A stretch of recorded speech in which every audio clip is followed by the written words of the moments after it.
Hey, Hogs Twins here. Check out our friend Matthew Spirit at his podcast at The Dumb Show and his website, don'tunfriendme.com. Yeah.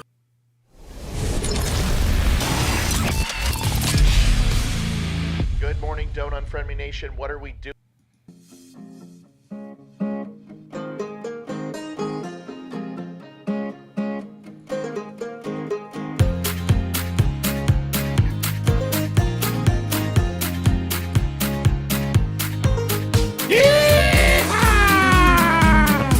It's way too early for that.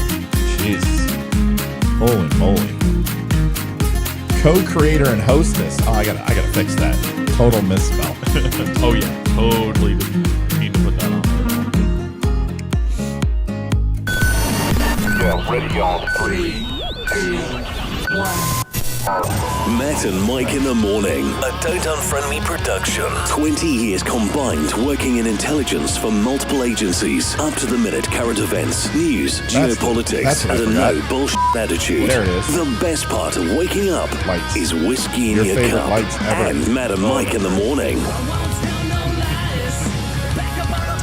Oh, I gotta hit Tuesday the and just for men Thursdays on the at beard. 8 a.m. Eastern.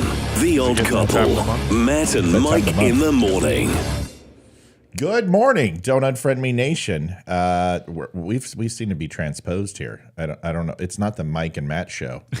I don't Well, know. depending on what day it is, sometimes it's Mike and Matt. I don't Sometimes know. it's Matt and Mike. Sometimes it's Matt and Matt. I don't know Who what knows? I don't know what the hell it's doing. Oh yeah, this is the cell where we can do this. Like, oh, look at this magic that's taking place there. That's the way this should be. This is much, much better. I'm just saying. Although a little off. There we go. That looks whatever. Welcome to the Don't Unfriend Me show. I just can't have myself on the right. It's weird because I'm on the left side, you're on the right side, and then it's It's like playing a video game. If you ever played video games side by side with somebody, you can't look the other way. you can't play on the opposite side of the person. Family crisis this morning. Mm-hmm. Yeah. So, what is up with the? You got your little Fabio collar going It's on a there? shadow. I was like, I literally have a dilapidated fold in my neck, and it's the shadow from the light. I was like, holy crap! Did someone like decapitate me? That's all right. It's called aging. You get there. Easy. There's no reason to don't start early. God. Family. Mm-hmm. You got to see it this morning. What were your thoughts? You don't have kids. You don't want kids, right? No, yeah, say the wife and I are not having kids. We're sticking with the fur babies. So what is it? Is it you hate kids, or is it just? I mean, what is it? Give me the reason. There's got to be a reason, right? Everyone has a reason for everything. No, I mean we like kids. It's just we enjoy our quiet time, our time. So for us, it doesn't make sense. Do you think it's going to get lonely without kids? No, I mean because we have a full farm. We're always going to have animals, so we're always going to have our companions, and I don't know. We're both animal people. We like animals better. So yeah, I'd rather have a. So you hate kids? I don't hate kids. I just prefer animals. Okay. So let me see if we can get this. So I got to move this. Your new mic is in. You see your new mic cover? You didn't even look. Oh, I did see it. Hold on, I gotta. Do I just turn it? You can see it. The screen switched. There you go. See, it's right there. You got a little mic with green crayons under there, and then you have the Don't Unfriend Me logo. Yeah, that's pretty cool. I got to move this over here now because it doesn't. Because obviously you got to show it. Yeah, but I think what I'm gonna do is put that in front of you and have it be like mine is. See how mine is? Oh yeah. Instead of the side, and that way you can see it. Mm-hmm. It looks good. I mean, and then it spins, and it's got the Olivia pot pie on the other side. Mm-hmm. Do you see the Olivia on the other side? Yeah, you would have to spin it, but you don't. Oh, okay. Yeah, you have to use those muscles. The muscles? There you go. Yeah, well, you got to spin it. Just take it and spin it. There you go. Then boom, you got the Don't Unfriend Me Olivia pot pie on the other side. Look at that. There you go. Look at that. So basically, when it's you, Mike, I'm going to explain this to you so you get it, so you understand. Got it. So I can spin it. When it's you want to have your picture on there, and when it's Olivia, you want to have Olivia's. Is that how that works? I didn't. You understand? There you go. Boom. Perfect. Damn. Look at that, dude. It's almost, and people are going to be like, wow, he has 2 mic stands. This guy's loaded. And honestly, it's just, we just flipped the damn thing. All right. So we got, oh, this is going to play the music. See, this is why I did this. See, I need to create a new channel. Hold on. It's just the way it is. I knew this was going to happen. Hold on, folks. We'll get it in post. Create it right there. Slap that right chair. Go ahead and close diet right chair, and then take your ass off because you're not first. That's not the way this works. All right, so you don't like kids. We've established you hate kids. But the second thing is you got to see this morning a little bit of what family looks like, and you have my daughter. Do you want to describe the situation and what happened? Do you want to walk through, or do you not know what happened? Did you tune it all out and ignore it? So no, this is one that's happened many times in my household growing up between myself and my mother. Is there's certain things that they love, and actually both Olivia's and my mother's case, they both love pictures and picture day. And if you've met me for 5 minutes, I hate pictures. I do not want to be in them, and I don't care how they look. But there's certain things, and actually, my mom was here this past weekend, and she just dropped off scrapbooks of my entire life of pictures that she's taken and done all this stuff with, to where every parent has that thing that they care about, and it just happened to be pictures, and I'm guessing it's picture day.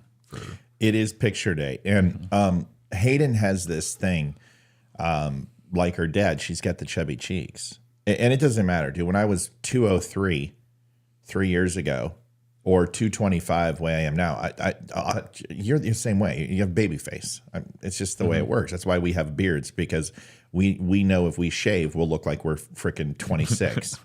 and that's not a joke. I shave and I look like a baby. It's just like a man baby. And this is what, these soft, supple, good looks. This is what happens. So, and I'm aware of that. I know anytime I want to look young, but the problem is I remember when my dad shaved, it was the same way. I'm like, dude, put the beard back on. Like, you look too damn young. And so anyway, but the one thing we have is the chubby cheeks. Well, when we smile, look at those things. I mean, they just pop. I mean, they're just barrel and they pop out. So I don't smile during pictures.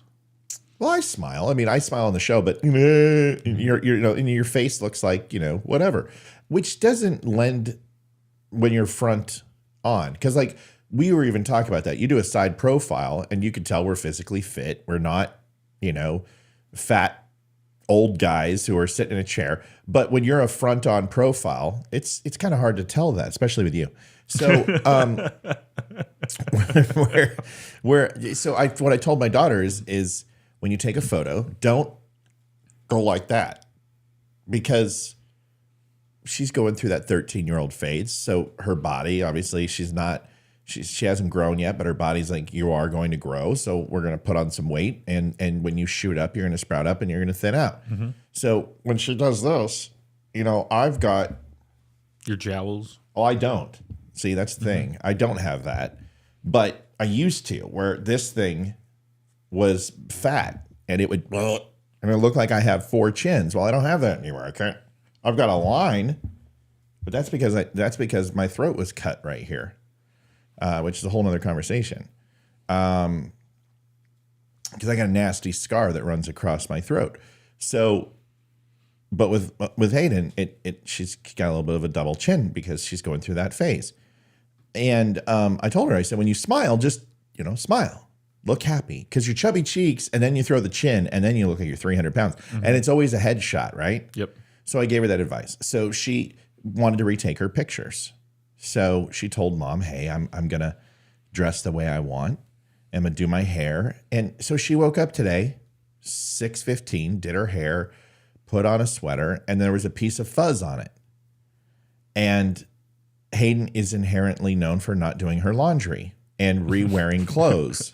And as a guy, as I've learned, right, as a guy, I'm kind of like, I get it, right? I get it. You do the sniff test and you put those things back on. I did the first show with horse drool and feed on my shirt, so that's disgusting. how it goes. That's great. You have some personal hygiene. I was like, something smells like ass in my. Listen, it's not like we're in a giant room. This is a 20 by 20 room, if that.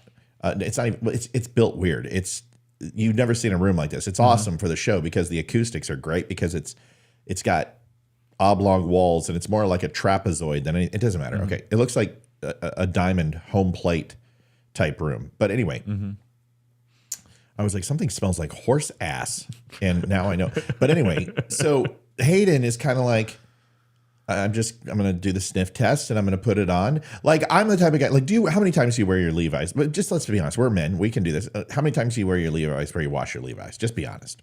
Till it's ready to my next wash day, Right. which is Sundays. So it could be a week, right? Okay. And people are like, that's disgusting. And I'm like, not really. So as long as you change your boxer briefs or Speedos, I don't know and I don't want to know. At least when the lights are shining, who cares, right? And and if you're out there doing country, I can understand if you're going to an office every day, but if you're out there and you're out in the range and where the deer and antelope play, who cares, right? We're people.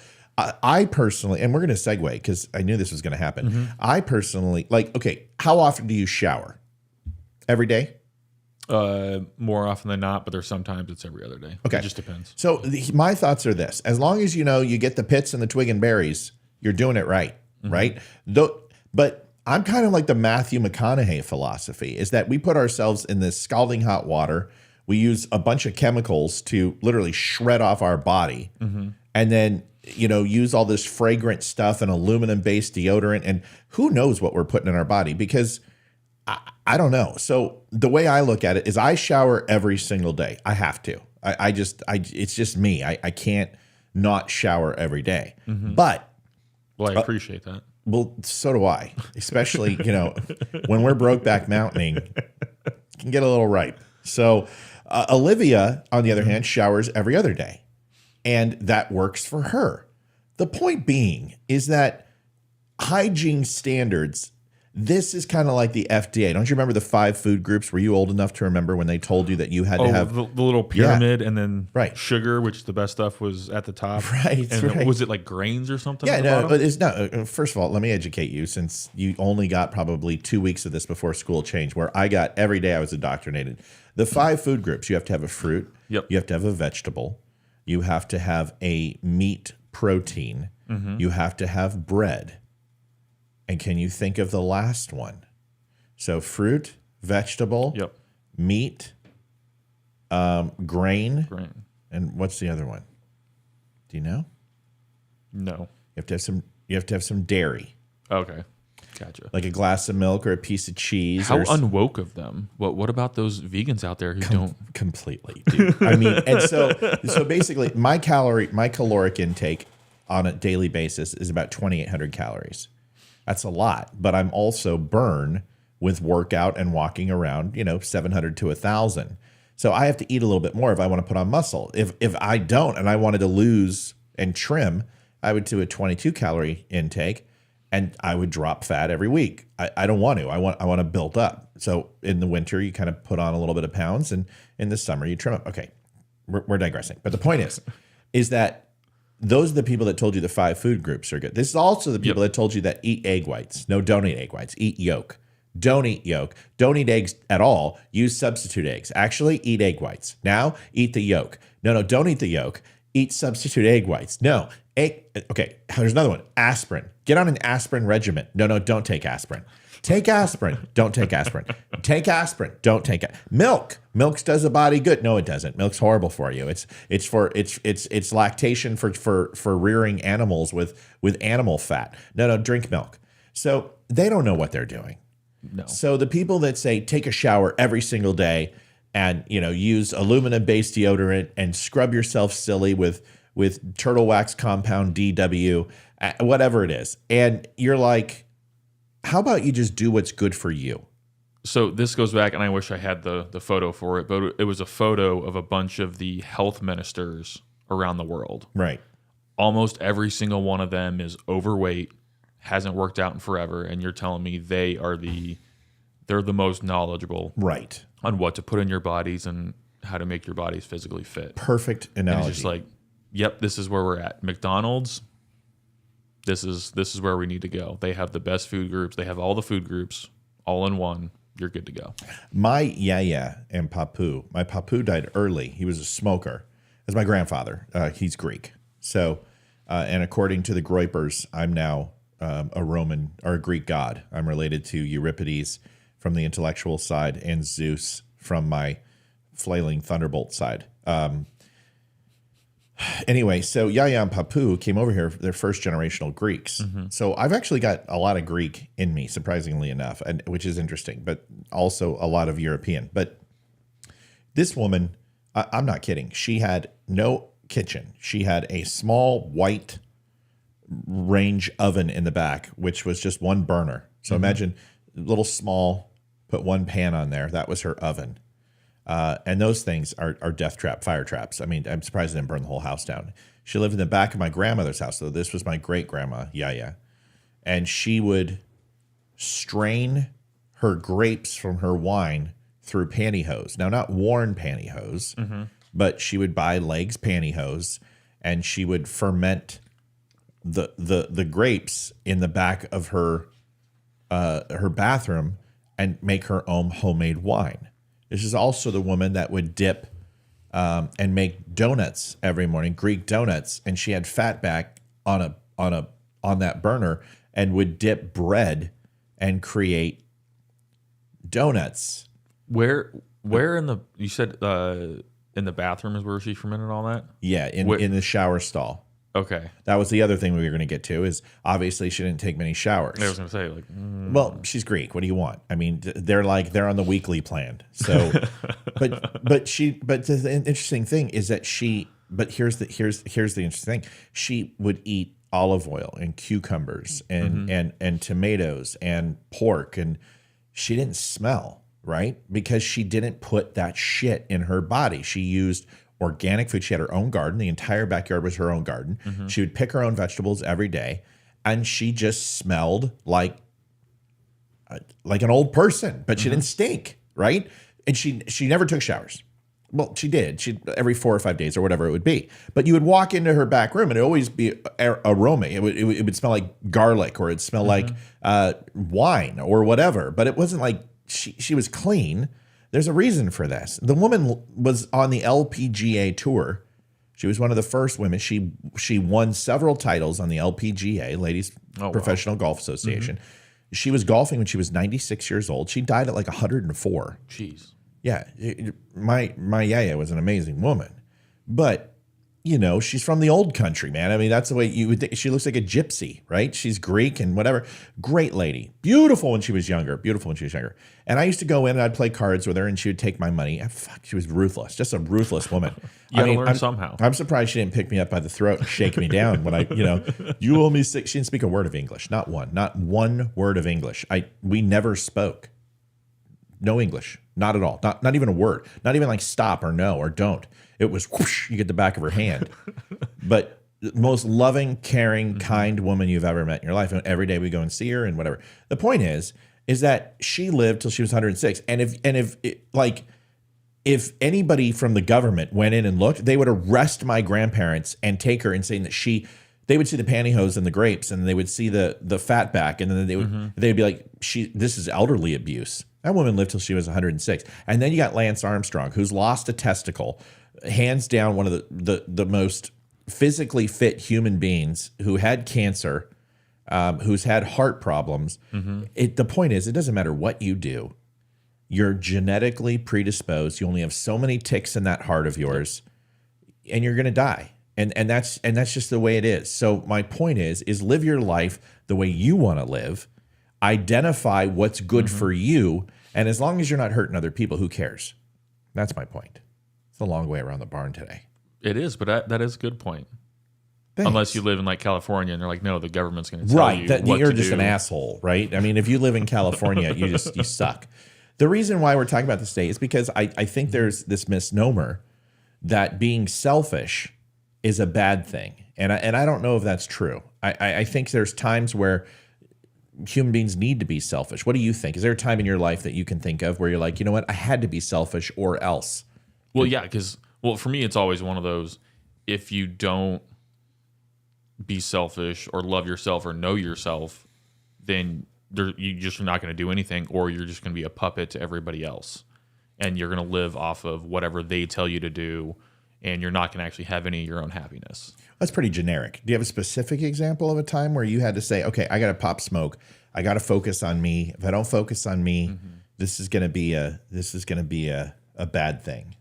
So the only time that's really coming to mind right now is a bunch of the guys that I've served with, to where I had to cut them off because of every time that we would get together, we would go down in that spiral. Right. To where I knew in order to grow and get out of that mindset, I had to push everyone away so I could figure out what my new happiness was and what my new path was and how to get out of that hole that I've been digging for so many years.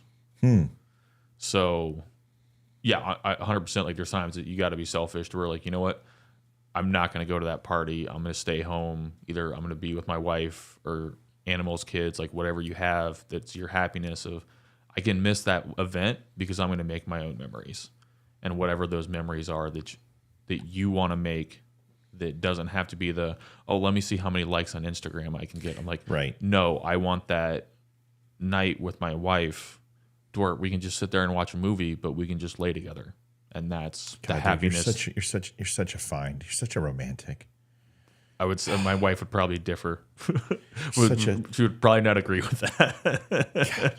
What am I looking for? I got to find the sound. Because then right after that, it's going to be me and my French bulldog going back and forth on who's snoring louder, and then seeing if you can sleep through that. So yeah, it's a wonderful trade-off. I had a harp. You had a harp. Uh-oh. And I don't know what happened to it. Because that would have been perfect for here. You're talking. I just want to hold my wife. Dude, she's got you good. Mine's the same. Listen, I ran upstairs and I had to put my I love you.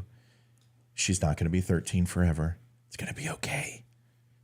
Get past the teenagers. I love you, baby. You're going to be fine. So I do it too. I mean, we're whipped. It's completely. It is what it is. It is what it is. Let's just embrace it. Well, good intro. We got a show to do. We've got a lot to do. Nice to see so many people on here at 8:30 in the morning. What the hell's wrong with you guys? It's too damn early for this. I mean, I don't know. Sorry about last night. We needed to take off. It was the podcast. We transferred it over to Spreaker, and it's from iHeart, and it's kerfuckled. So if you're a podcast listener, I apologize. You will hear this live eventually at some point, but we're trying to get everything worked out. But if you do listen to the podcast, it should have no impact. It should be distributing to all the channels now. If it's not, let me know. All right. We've got Angel. Congratulations on Stop Smoking. That is good to hear. No, that's awesome. All right. We got a bunch of people on. We've got a few minutes. Good morning, Vietnam, Kevin says. Looks like Kevin, the Houston Astros, decided on their new coach. That'll be exciting. Colorado Buffaloes lost. When are you going to announce that you're the new coach? They don't want me to. Dude, they don't want me to be the coach because they don't want to win.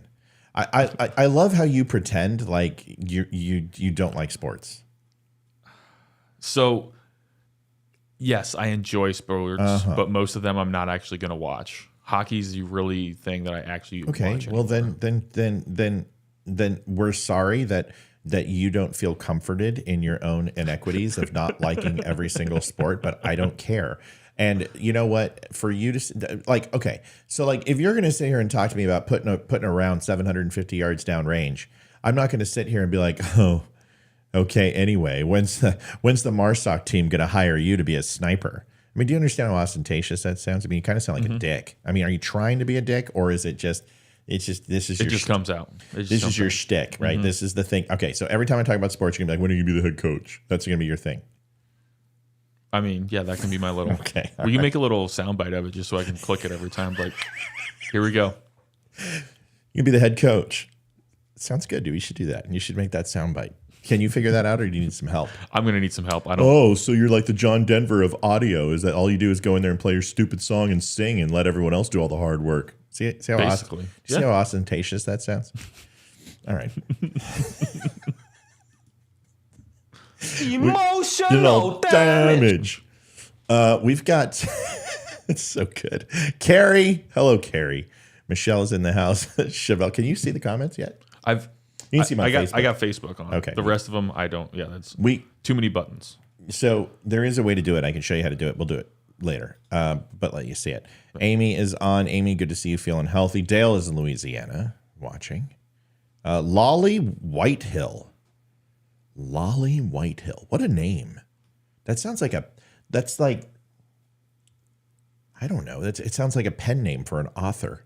Yeah, that sounds like a book that Right. people read or something. Lolly Whitehill and the White Rabbit. Something like that. You know, like The White Fence Farm by Lolly Whitehill. Yeah, It does sound like yeah. like one of those voice books of this book was read by. Right, exactly. Lolly, with the voice of Lolly Whitehill coming, cascading over the dew-faced grass and mountains, bringing you a voice of splendor and love, telling you the tale of White Fence Farm, Lolly Whitehill. Bantam Books this fall. It's good. I should do voiceover work. No, I shouldn't. Isaac, Sherilyn, welcome here. SFC, Sergeant First Class is here. Since I am visiting Dumb Nation, can I get my passport stamped? Sure. Do we have a passport stamp thing? We're just gonna pretend we do, and just say yes. Absolutely. Yes, we can. Angel, hello, and we've got good morning, Gail King. Everyone's so happy this morning. Jeez, everyone's had their cup of coffee. Chevelle says my 14-year-old grandson Levi started shaving this last weekend. That's a mistake. Not a little early for that. Love you. How we doing? Okay, I shared your story with everybody. Well, it's important because we share our lives on here. Yeah, well, tell your daughter that. She's part of the family. She shares her lives. Oh, shit. I love you, and I just want to stay. Just please tell me how I can not get splattered with this, and I'll do it. Let us handle it. Done. Sold. Done. To the highest. Court is out of session. We're Thank you. adjourned. We are. You got to get better on this sound thing. I mean, seriously, you missed the opportunities. It's okay. I got one. Listen, I get one a day. I expect more from you. And right, but you can't just always do the bomb. There's other things. I did emotional damage today. You did. Okay. I did a new one. You're right. You know what? It was a new I one. stand corrected. I'm glad you're standing next to me. That's cool. Way to rub that in Please. a little bit more. I sit corrected. I sit corrected. Twice, double indemnity. I sit corrected that you did play emotional damage. Holy crap! Remember the Hawaiian Punch guy, and he would come out. Well, this might be a little bit. Have you ever had Hawaiian Punch? Yeah. Okay. And the commercials were like they bust Hawaiian through the Punch, and he would come out and he would, it wasn't Kool-Aid guy, but he'd be like Hawaiian Punch, and a vitamin C enriched, vitamin packed punch or whatever it was. I feel like I'm like gonna get hit by the Hawaiian Punch guy today. I'm gonna get splattered with this no matter what. Like somebody's coming after me. It's gonna be you or my daughter or my lizard. Not that lizard. So something's going to happen where I'm going to get it from somebody today. I got a feeling that I've got a target on my back. So I'm going to try to stay as small as humanly possible, play Diablo, and then pop smoke and get the hell out. Okay. That kind of feels like what it would be. I wouldn't take the RPG to the chest, but I would get splattered with all the glass and debris and tiny pebbles moving, which there's nothing worse than getting just slathered and peppered with you probably know more than anybody. See, I can't keep going back to your legs. It's like everything. See, I told you, I just got to shut up today. I can't even say anything. Anyway, Tammy Hines. I don't have my pancakes this morning, Tammy. Every damn day, Tammy's Diner comes on here and they say hello, and I go, "Hey, Tammy, where are my pancakes?" And I've never seen them delivered, and I'm a little frustrated. And it's not like it's that far away either. No, I could throw a rock at her place. Can you throw a pigskin a quarter mile? I think no, I can't throw a football. Dude, watching me throw a football is like watching Dylan Mulvaney throw a baseball. It's bad. Like I'm like, and it's a dying duck. Like you give me a hockey stick and a puck, I'll knock your fucking teeth out. but I can't throw a football to save my life. I'm not kidding, dude. Like it literally, I look like a gay Gus Frerotte from the Denver Broncos throwing a football. Like I throw out the back of my foot, and it's horrible. Like my son goes out there. My son can throw that damn Nerf ball 60 yards, and I throw it. I'm like, I can't throw a football. Well, long as you can handle the puck, that's all that matters. I handle a puck. I can't throw a baseball. Can't throw a football. It's my shoulder, dude. I just can't do it. It's just I've got something with my shoulder. It hurts, and I'll throw it. I'm like, oh fuck, okay, I'm done. I gotta go. I gotta save my shoulder for bench press. I'm getting old, dude. That's all it is. I throw a grenade like a champ, because then you kind of got to. But yeah, that's a preservation of life thing. That's right, not like right. Grenade, no problem. But football, it's pathetic. Like one time I was at the Valor Roofing and everyone's out there throwing the football and they're spear. And I'm like, I can catch like a champion. I got great hands. So, yeah, I'm like, I got you guys. I'm like, go long, dude, go long. And I threw it. It's like this wobbly duck and it went 20 yards. I'm like, fuck. You didn't do the nice little handoff to someone else just to play it off? Like, no, I tried to throw it and it was 20 yards. It was horrible. I mean, it was pathetic. And just so the guy's like, what? The guy's like, what? So it rolls to him and he drops back and he just does this. Tommy, and it's just Tom Brady. Thank you for that. Excuses. Try it without legs. What? I'm already being self-deprecating. Why do we need to go ahead and make it worse?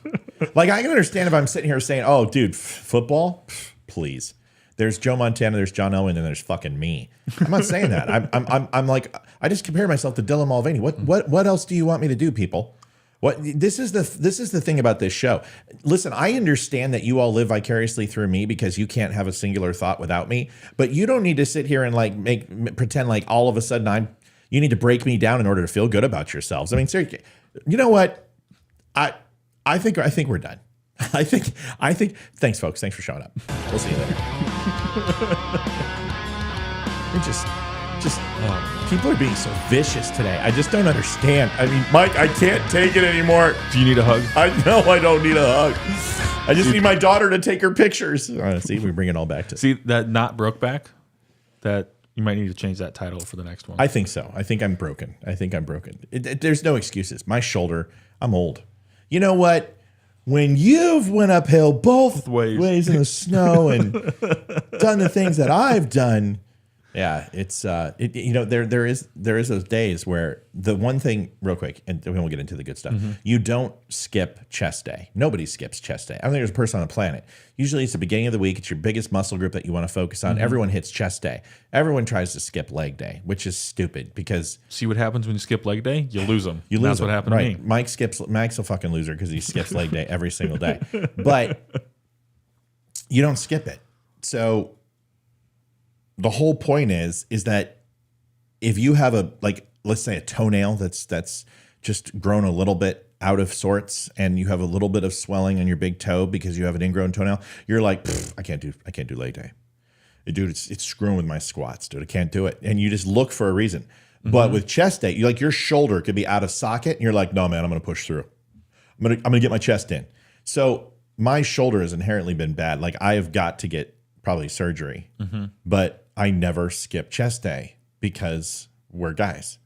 But like I said, you get a little, an ankle twist. And you're like, oh, I've got to take at least a month off of legs.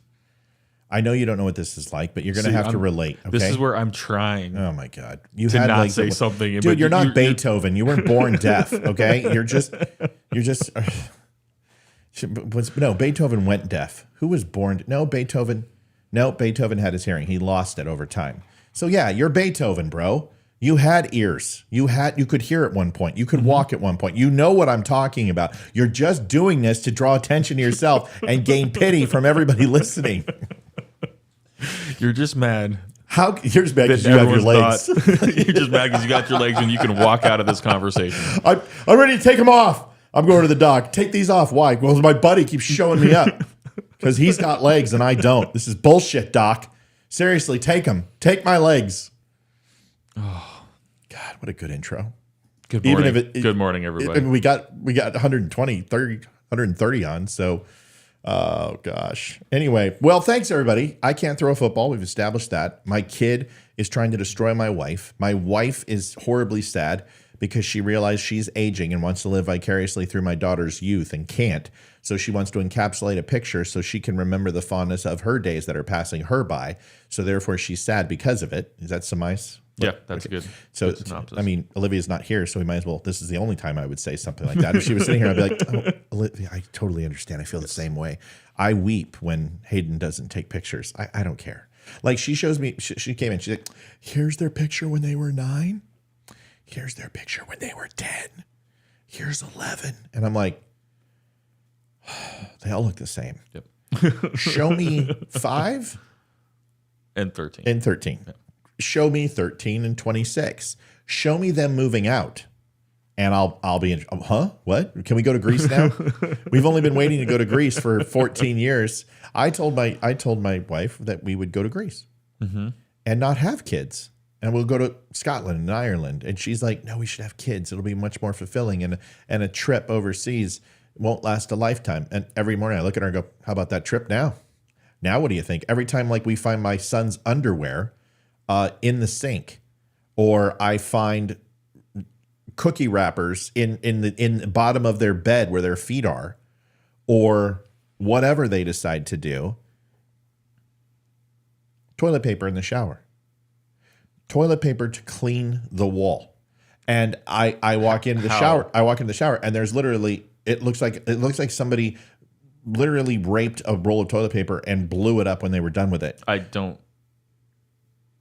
They grab the toilet paper. Yep. And they spray the cleaner on it, and then they wipe up. They're cleaning the bathroom.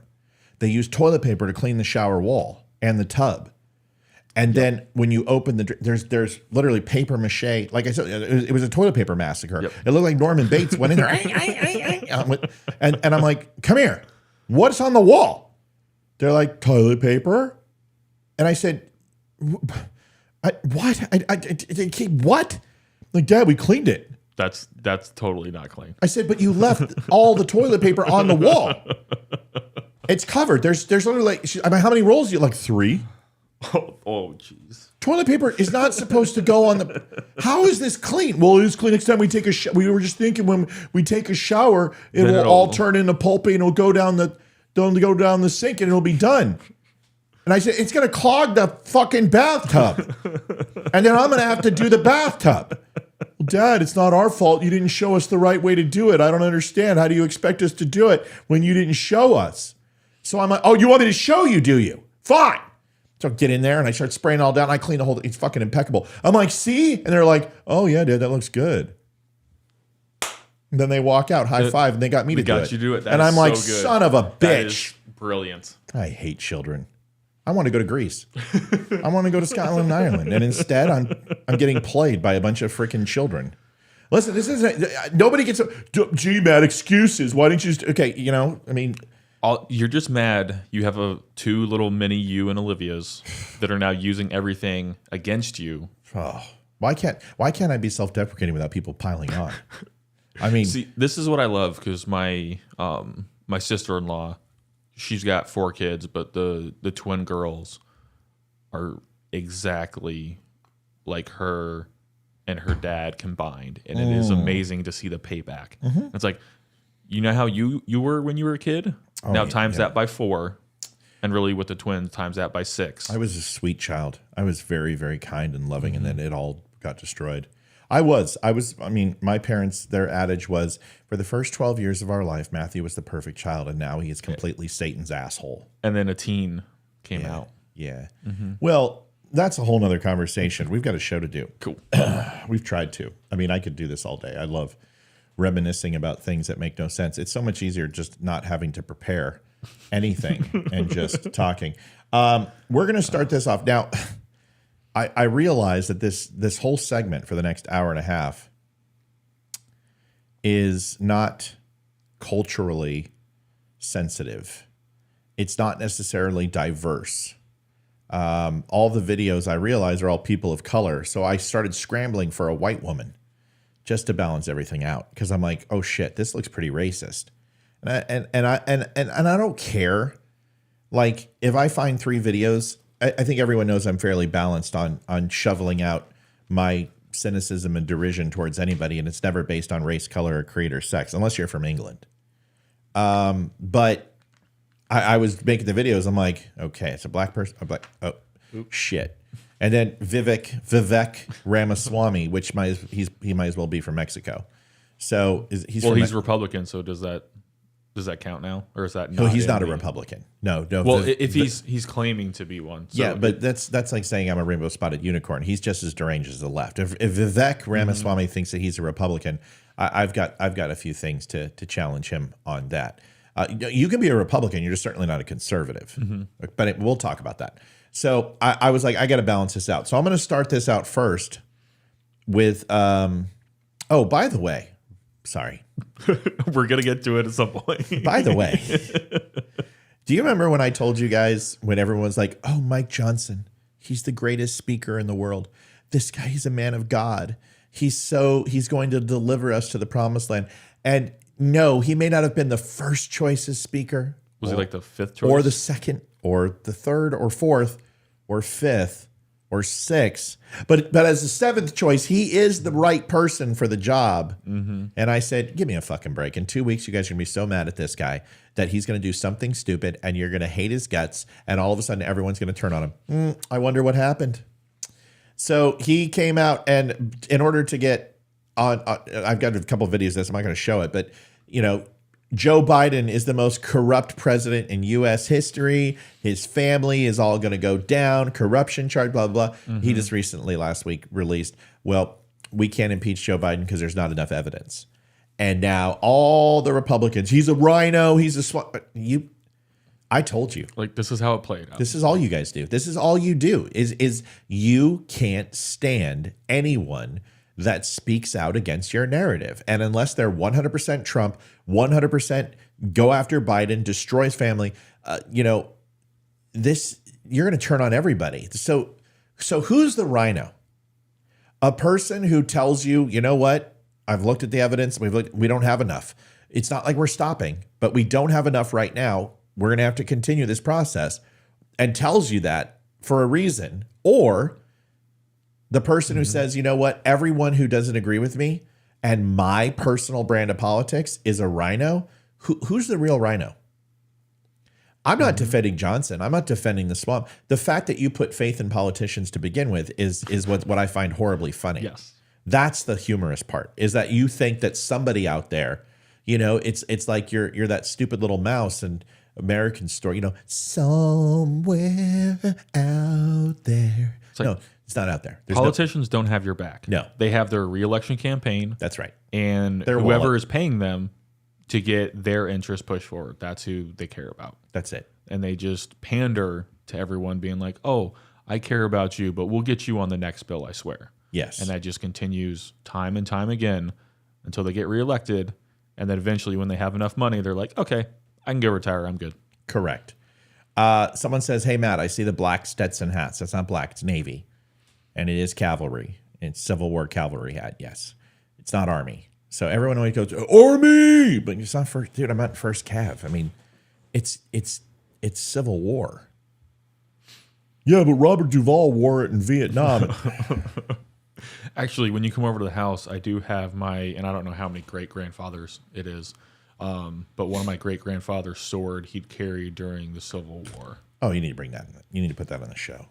Or when we set up your thing, you need to. Mike came over and Mike just randomly just dropped shit off at my house. Like, I feel like he goes. You go to the front stoop and you're like, what? Where did this come from? So he, first of all, this is a bayonet for an M1 carbine, or excuse me, an M1 Garand. And it almost fits on my carbine. In fact, the slot receiver it fits on the M1 carbine, but it won't fit past the iron sights, and the iron sights are riveted. Yeah. So very similar.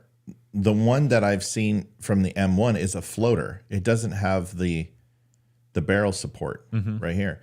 So I could probably retrofit this and cut it off.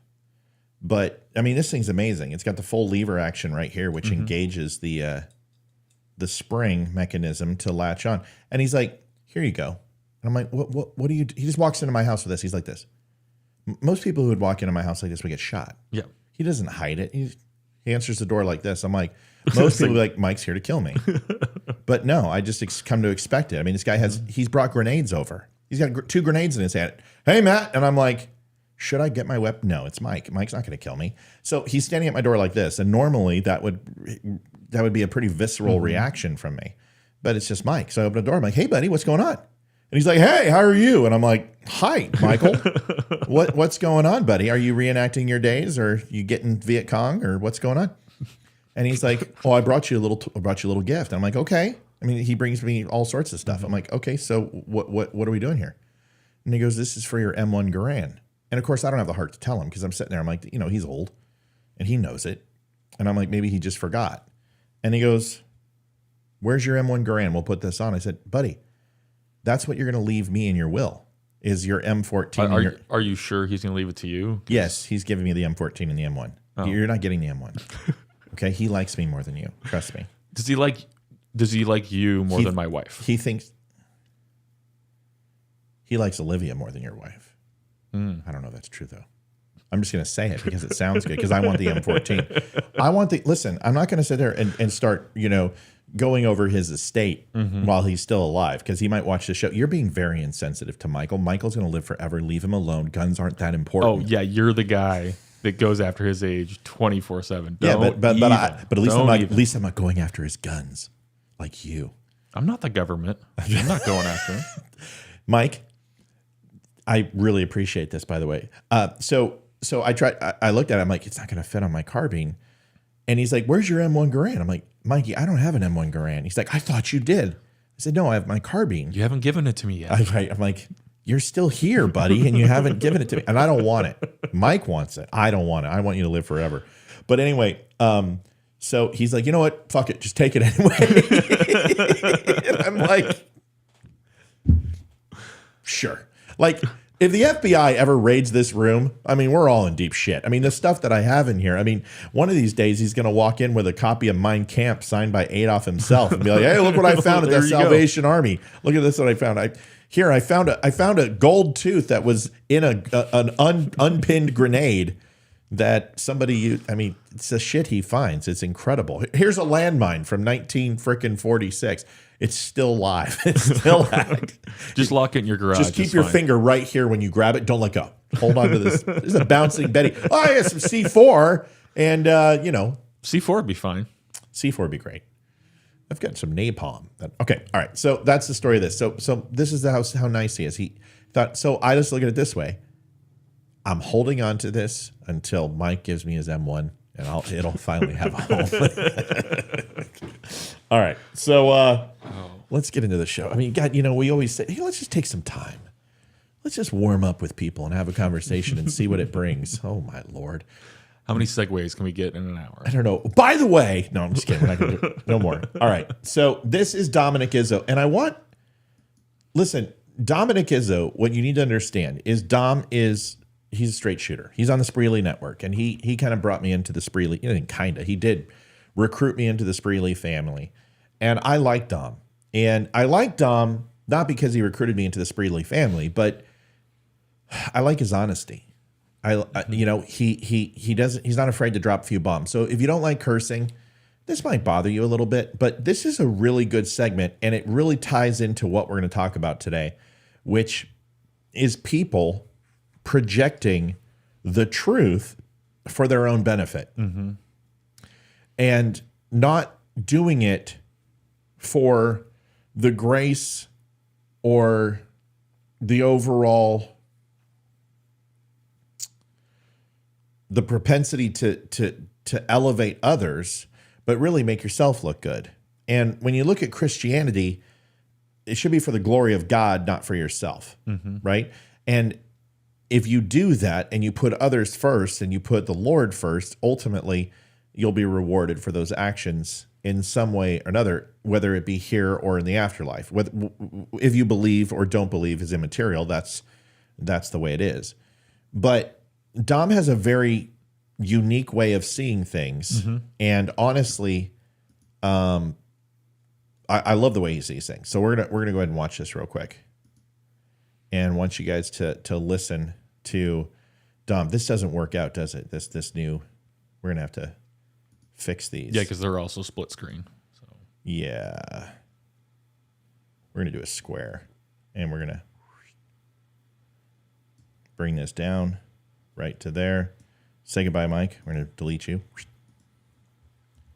Okay. Cool.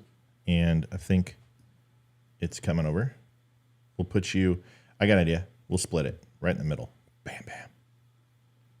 With sound effects. Because we spare no expense here at the Don't Unfriend Me show. All right. That's correct. Let's watch this. Listen. After I get the sound correct. All right, remember, sound is important. Don't get upset. Yeah, I Just wanna listen to make the an listen to the message. All right? Here it is. to everybody. You see all the war that's going on in Israel? You heard there's worms falling from China? It's because Jesus Christ is coming back again. And he's here to give us mercy and a warning. But he wants you to put your faith and trust in Jesus. So turn from your sins because God died on the cross for you. And he rose again in 3 days. He's the one true God. He's alive. And he is coming back. He is coming back. Put your faith in Jesus and turn from your sins. God loves you. God bless you.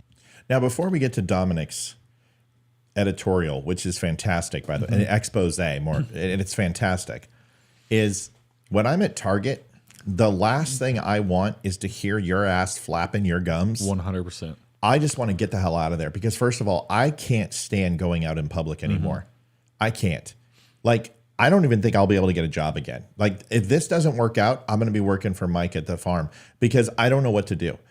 Like, even getting in a car and imagine driving to a 9 to 5, I'm at the point in my life where I just don't know what to do. Like, I can't do that anymore. The last thing I need to hear is you proselytizing inside of a Target. 100%. I don't care.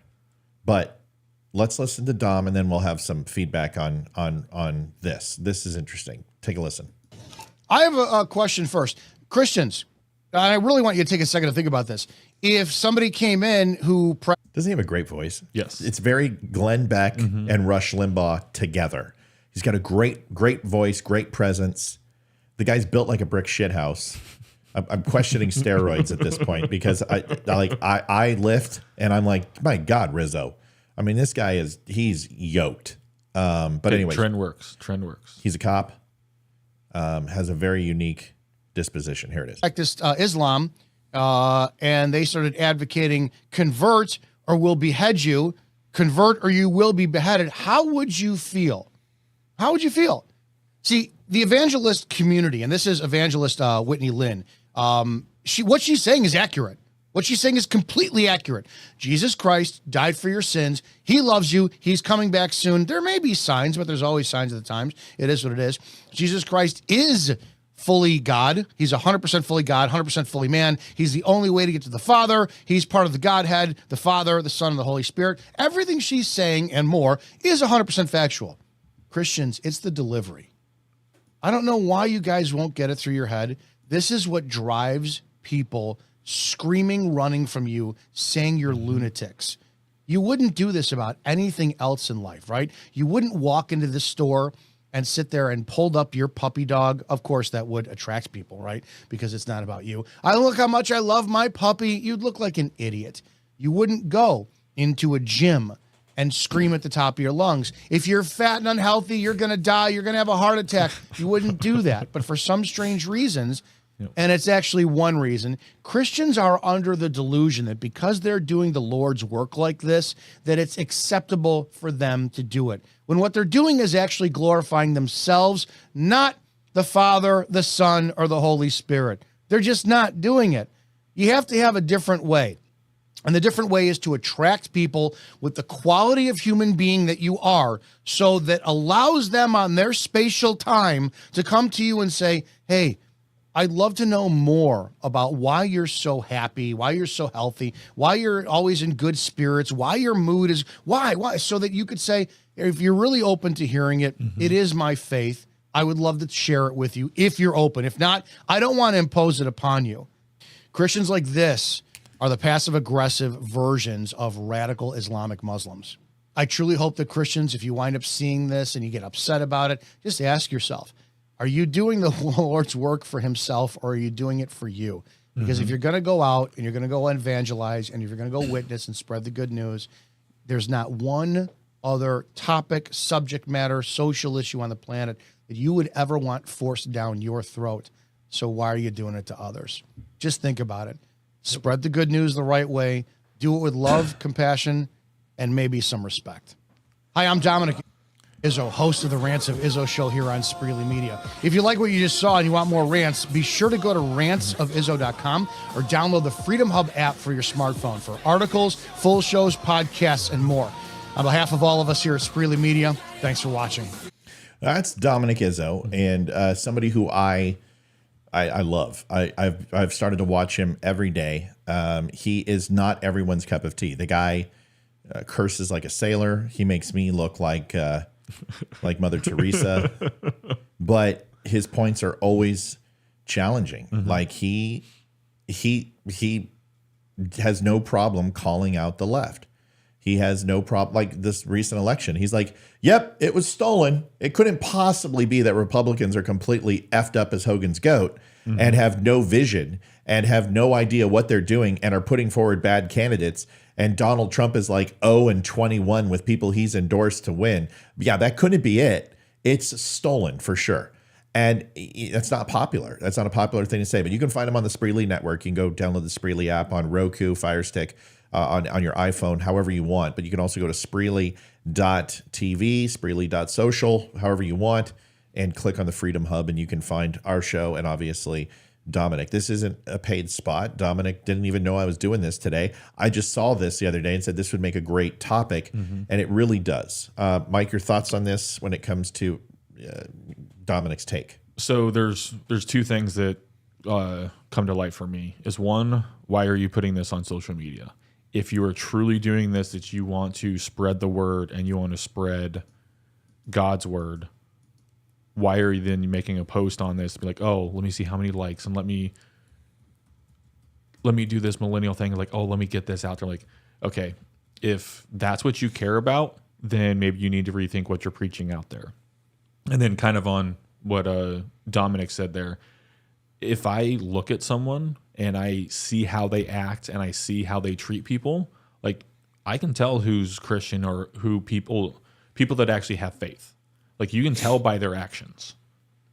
When you go at it like this makes me not want to be Christian. And actually, like some of this is the reason why like I don't practice anymore, is because you have people like this that are like, oh no, if you don't do this, you're gonna die. I'm like, yes, that may be the case, but why don't you show me what that love is? Why don't you show me those teachings by your actions and how you treat people and spreading that love, which you're not doing. I don't see any of that in videos like this or a lot of people that I know that say that they're Christian. If other than them saying that, you would have no idea that they actually are. Right. So the fact that you're now going on here and yeah, especially when you're going out shopping, get in, get out, and I want to get the hell out of there. This does bring me back to kind of a similar situation that happened to me down in Alabama. There was I'm assuming it's a youth church group that came into Walmart while my wife and I were shopping. And at first it was just a couple kids came up, said, hey, we're from this church group. We just saw you. We wanted to just come pray with you. So at least like they were respectful. They asked. And I'm like, okay, yeah, that's fine. But while they were praying, it's why did they? Okay, I gotta ask a question. Yep. Why did they pray for you? Like, what was it about you that said I need to be prayed for? So other than your legs. Well, yeah. At this time, I didn't have my legs on. I was in my wheelchair wheeling around. So at first, I was hoping the noble intent. They were just going around finding people to pray for. But when he was actually praying, then it was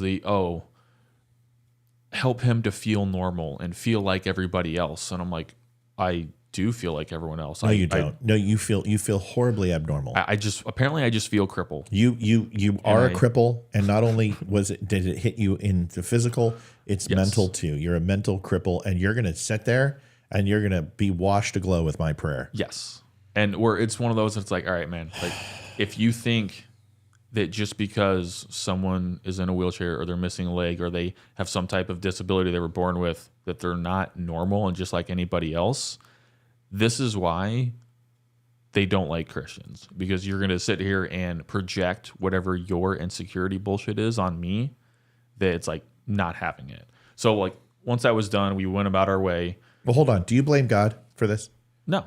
Okay. So if you're not supposed to blame God for this, and I think everyone would say you can't blame God for this, right? Things happen and God doesn't have control of every little single. Okay, great. Then why would he somehow, if he's not responsible, then why would he restore what's gone? Mm-hmm. So let's be realistic. Mike isn't going to all of a sudden grow legs tomorrow and start walking because somebody said a prayer. I think the question when we do this, and I'm adding because this frustrates me, is that when you pray with somebody, is do you mind if we pray with you? Yes. Then that's where this stops. It's Mike's. It should be Mike who starts the prayer, and he starts praying for the things that he wants. And then the fellow prayers around him would be to support what Mike is asking for, also the things that they're asking for. That would be the way I think it should be done, whether you agree with that or not.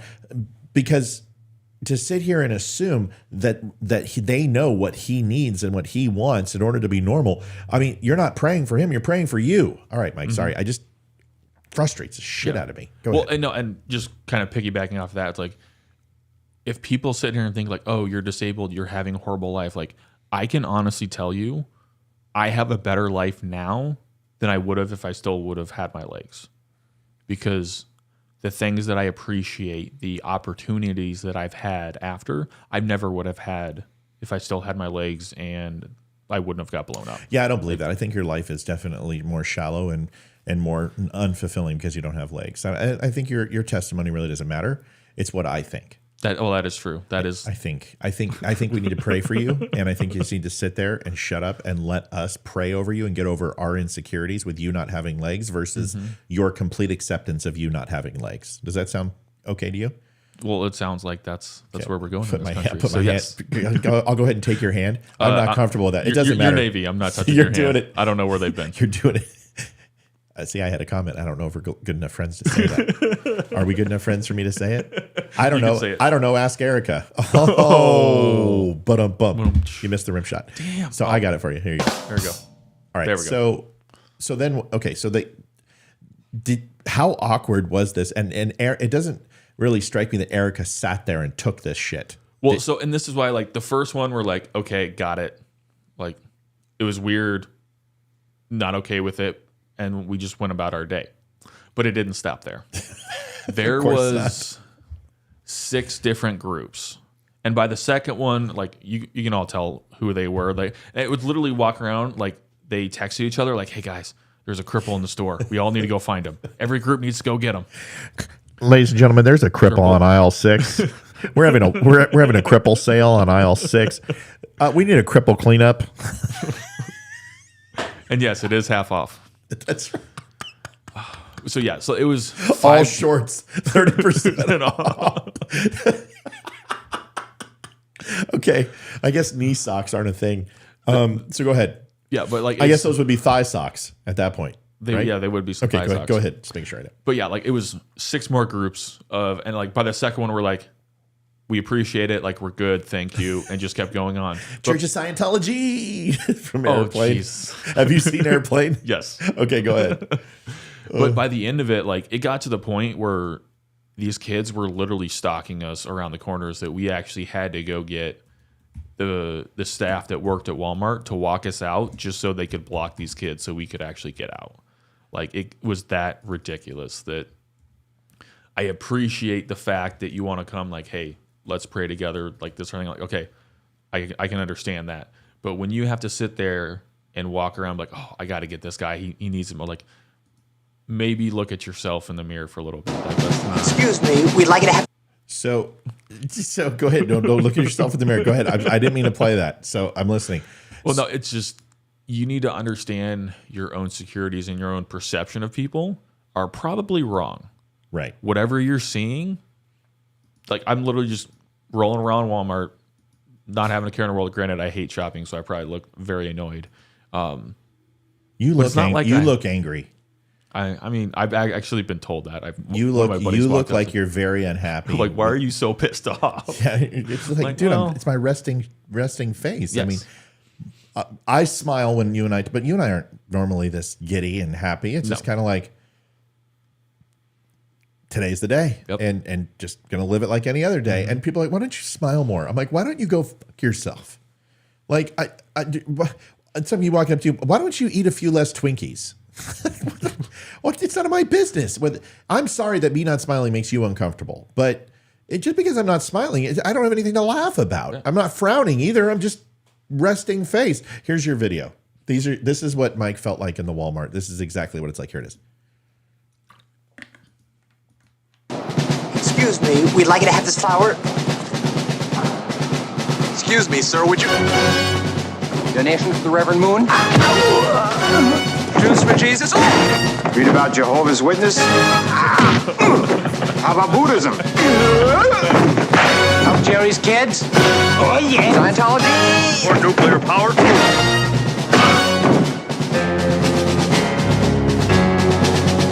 If you haven't seen the movie Airplane, might I recommend that you watch it, because it's probably one of the best. What the buttons. There you go. Too many buttons. So Dominic makes a good point, right? Which is, there's nothing wrong with proselytizing. There's nothing wrong with preaching the word of God, but standing up on a bullhorn in the middle of a Target and guilting people into, you're not going to. This is just as bad as the people who block traffic. The climatologists. It's like, dude, who are you trying to convert? Because all I want to do is run your ass over. And you're, excuse me, ma'am.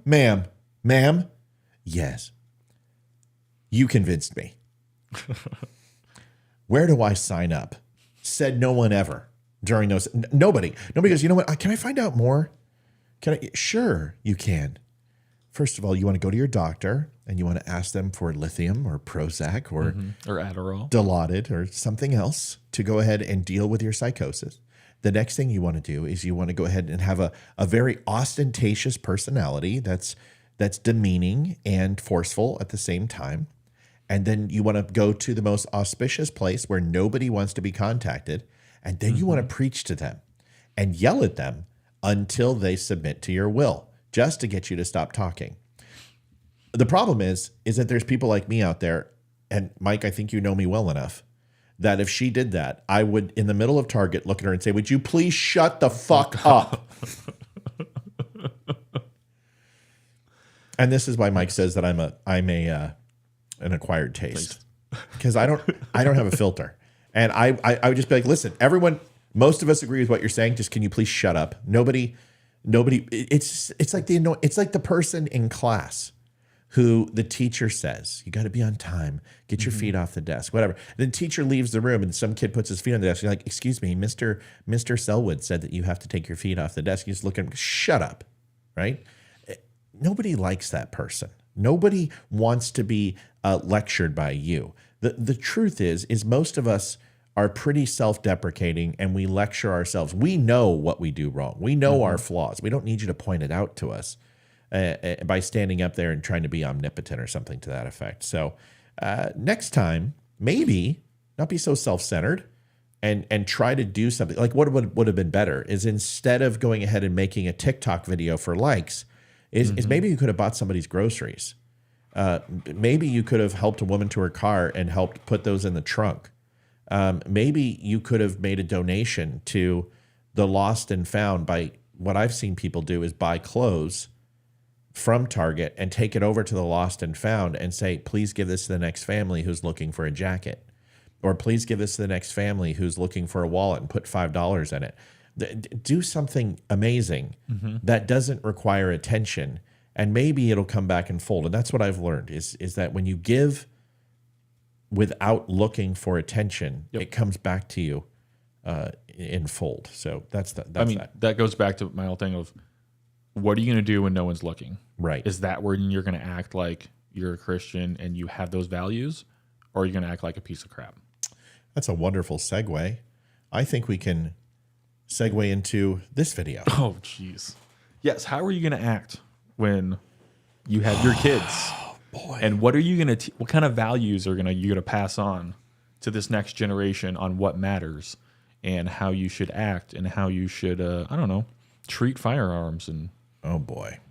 Now, I don't want to get hit with copyright, but we'll get hit on the airplane one first. But I want to show you this. And listen, we're not some redneck white boys from Virginia who don't understand why these black folk can't seem to understand the way to be. No, that's not it. I come from Ventura, California. I grew up on the Ventura Avenue. Serenos 13 is not something foreign to me. 2-6 Crips. We had 21st Street, Rolling 60s, Colonia Chicles.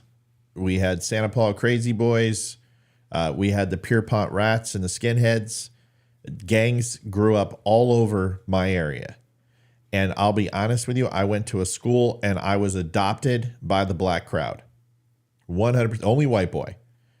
And there was a gentleman named Troy Decker who recruited me. He was a 2-6 Crip.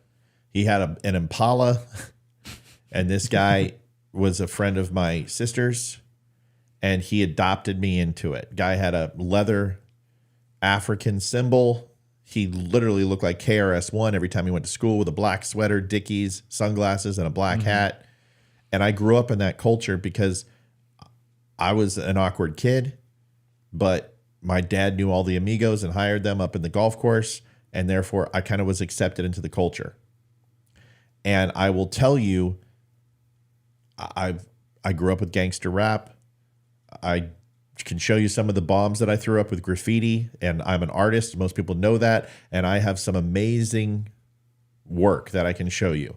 If you want to go and go look up Tempt, T-E-M-T, T-M-P-T, and Chaka in Los Angeles, California, C-H-A-K-A, and look up The Bomb Squad. Go Google it, and you will see some of the bombs that we threw up and massive 40-foot wide, 20-foot tall graffiti art that was just the shit. So I'm not going to sit here and pretend that I'm some white boy that doesn't understand the culture inside gangster music, the scene inside the barrios, the drugs, the money, the allure, because some of my best friends went through it. And we were relatively poor, but we were on the east side of town. So I'm not sitting here and saying that this is not something that I'm aware of. But it is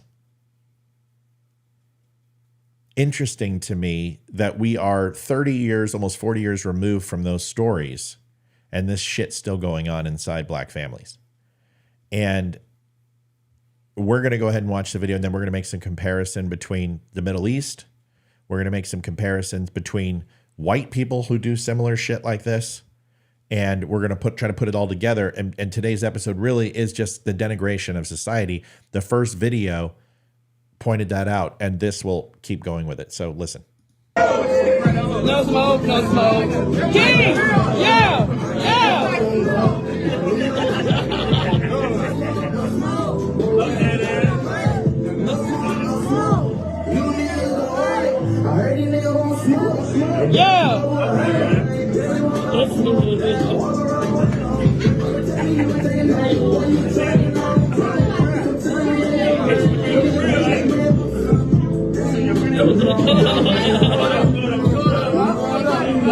So I don't want to get hit with copyright infringement. No, I was not a gangster. I was a white boy trying to fit in a predominantly black and Mexican school. And I didn't get along with the white crowd. So I was a terrified guy. I saw a friend of mine shot 6 times with a .22 rifle, point blank range, as they had him pinned down on the ground, and they unloaded 6 right into his chest, and he survived. His name was Anthony Ortega. Funny thing is, his slang name was Bullet. Well, I mean, and it lived up to it. Kind of. Mine was Trigger, so I was like, "Holy shit, I didn't do it." But no, I wasn't a gangster. I was a little wannabe, but I was terrified of those guys. I didn't understand the culture in that sense. I didn't live there, but those are the people who I surrounded myself with and found found as my protectors in school, and it stopped me from getting my ass kicked. But I'll tell you what, but yeah, when I walked into Comcast in Houston, Texas, and predominantly 70% of the employees are black, and they're interviewing me as their new director of the entire sales channel, $2.1 billion. And they're interviewing me, and they're like, so what type of music do you like? I'm like, rap. And all of them go, pfft. There's 300 of them. They're like, yeah, whatever, white boy, you pandering Hillary Clinton piece of shit. And I'm like, they're like, well, what type of rap do you like, Matt?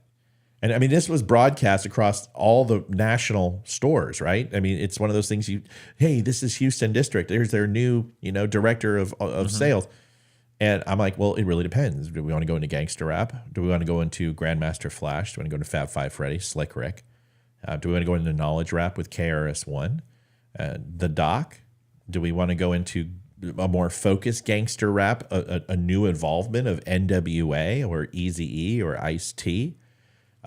Do we want to go into Kool Mo D? Do we want to go into more modern day rap? Do we even want to allow white people to enter the conversation, such as Vanilla Ice or Eminem? Or do we want, they're like, oh yeah, well, what do you think of this? And I'm like, well, it really depends. Whose side are you taking in the Dre split up? Well, it depends if you want to go ahead and talk about Def Jam or you want to and they're like, holy shit, this guy's not kidding. He likes rap music. I love rap music. I grew up with it.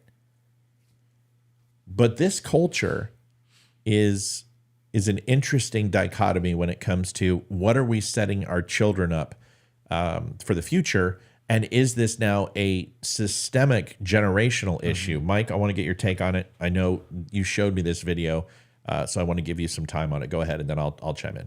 Well, for me, it's one of those, like, if the kid wanted to have a birthday party where you want to be a rapper, it's like, okay, cool.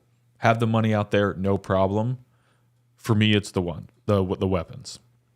Now, I understand that is a part of the culture, but when you disrespect firearms as much as these kids are right now, and granted, I realize they're kids, they probably have never been taught this, but then these parents, it's like the flat out disrespect for a tool that can turn lethal very quickly if you use it improperly, and you just watch these kids flailing these weapons around, fingers are on the trigger, pointing it at people, having the muzzle right next to their head. There is so many basic firearm rules that you were neglecting that if these were real and if they actually had bullets in them, they could very easily kill themselves or anybody in that party. So there's just so many flagrant things in this that it's like, I understand if you want to celebrate something in your culture that you love, or you like, you know what, I want to be a rapper this year. It's like, okay, cool. You can have the money out there. You can act like you're in a music video. Don't have the weapons in it, because that is just showing blatant disrespect and disregard for any type of human life for me. And I realize like it is in the videos, but for me, it's also one of those that shouldn't be. And we shouldn't be glorifying that now these kids are going to grow up like, oh no, it's okay. I can just do this. Now he's going to go over to someone's house. If he actually finds a firearm that is loaded, what's wrong with just picking that up, flailing it around, and pulling the trigger? Yeah. It's like this is the building block of what they understand of what they're allowed to do. And if you don't start at a very young age of teaching what a firearm is, the safety rules for it, and how to respect it, and then use it later on in life in a respectful manner that doesn't harm human life unless you're in a defensive situation, that you're teaching these kids like, it's okay, you can go do this. What's wrong with that? And it's only going to start from here. And just seeing this, and I'm like, this is one of those videos where I'm like, for me, it's just a firearm. Like, if you want to be a rapper when you grow up, like, great. You can make a lot of money doing that. You can get your voice out there. You can get your story out there. Like, that's wonderful. For me, it's totally the firearms. Like, this is something that's like, this needs to be corrected. This is the start of a path that's probably going to go very dangerous for some of these kids. And I just hate to see it. And just like, this is the stuff that pisses me off, that you're going to go and tell me that you want to take my firearm, but you're not going to correct this. Yeah. You're not going to go after these parents being like, you didn't teach them any rules. You're glorifying all this crap, is that why people die. but then you're going to tell me that I'm not allowed to carry to protect myself. Like, it's absolutely ridiculous. You know, the interesting thing is I always like to look at these things and try to break it down based on what message is being broadcast here. So let me ask you guys a question. If I would put a butcher knife on that table, a fake butcher knife around all that money, would that change the overall scene? Would that make people uncomfortable? Would you stop and say, that doesn't make any sense? Why do they have a butcher knife? Mm-hmm. But you see the gun in the money and you go, oh, I know exactly what the intent of this is. This is the drug scene. This is the gangster scene. This is saying guns are synonymous with money, and you're teaching that to children. If we understand it and we're part of the white culture that doesn't have any fathom of understanding of what that culture is like because we're not black. And not only is it a black culture, there are groups of white people who do the same thing and probably would have a very similar party. Don't tell me you haven't seen the Christmas picture with everyone holding AR-15s. Yep. Because those are, in my opinion, are just as fucking obnoxious. That's everybody randomly holding up a screwdriver. Why would you? Okay, so what you're doing is you're conveying a message. Guns are cool. And because guns are cool and hip, I'm looking for a visceral reaction from this photograph for Christmas of all my family holding guns. That's why. It's just like their first video. You're doing it for attention. Otherwise, why don't you randomly hold up a flathead screwdriver? Get yourself a 12-inch flathead screwdriver and I'll hold them up, different various colors and sizes. Well, I wouldn't, because it's just a tool and it doesn't make any sense. Right. A gun is a tool and you're making it seem like it's something to be holden. And all you're trying to do is gain attention. Same thing with this video. But there is an underlying meaning to this video that you're educating children that the only way to get money is guns. And the only way to get guns, obviously, is through money and crime and everything else. That, to me, is dangerous. Then you couple it with the song. And then, of course, what Mike said, their lackluster handling of the weapon, is that looks close enough to this that at any time, tell me that doesn't look like that. Now, my trained eye and Mike's trained eye, those aren't real firearms. You can tell because of the elongated barrel from a vertical standpoint. It's disproportionate, and ergonomically they're not going to make them that way. Might have a higher profile like an HK or something to that effect, but that is not a real weapon. It doesn't matter. It looks real. And at first glance, this and that look the same. And to that 4-year-old, 3-year-old, whatever age he is, he can't discern the difference between this and this. And when he picks this up, whether it be real or not, he won't be able to discern the difference. And that's where the danger comes in. The fact that you have a child pointing a gun literally at that little boy's head right now with his finger on the trigger, and the old adage of get your booger hook off the bang switch is something that I've taught my children, and I have them handle my firearms because I want them comfortable and to understand it is just a screwdriver. But it's a dangerous precedent. Sticking to the fact also that this is a culture that has not evolved over the last 40 years. We're singing about the same stuff. The gangster culture, the drugs, the violence, the shootings in the inner city. If you want to break away from that methodology, you have to teach children that you don't glorify these things. You don't glorify methamphetamines. You don't glorify crime. You don't glorify robbery and rape and misogyny and racism, because if you do, these children are going to embrace it to gain your acceptance. The same acceptance that you're trying to establish with the community that you're more gangster than they are. It's a horrible cycle, and it's not just bad parenting, but I think it's dangerous. And it's not okay with me. So, and I know we were talking before about the similarities between this and what you'll see with a bunch of terrorist groups with their kids, and how you bring that up. Because I can't tell you how many times that we would go after we would do a raid, we would start looking at the phones, and all you see is all their kids or their wives. They have all these pictures posing with the weapons, or they've got a suicide vest on. I'm like, this is a 5 or 6-year-old kid, right? That you're putting a suicide vest on, and you're teaching them this is okay, and you want to meet Allah, and this is how you would go and meet them, is to clack this off next to some Americans.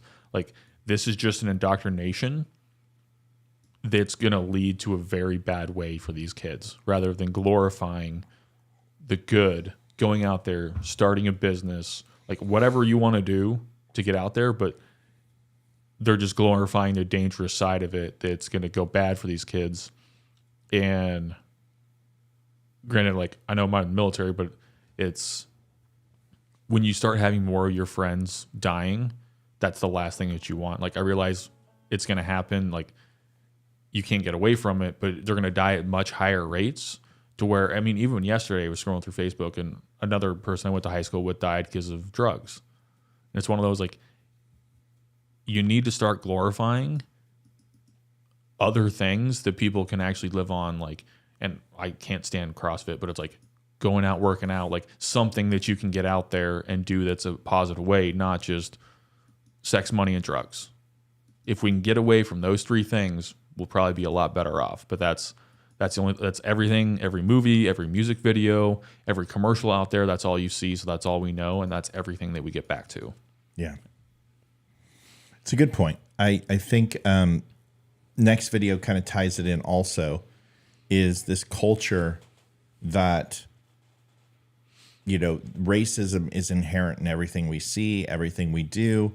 But it used to be that when it came to African Americans, Hispanics, even religious persecution, people would blame the oppressor and say, you know, you can't keep black people down. We have to have equal rights. Slavery is not correct. You've got to have reparations.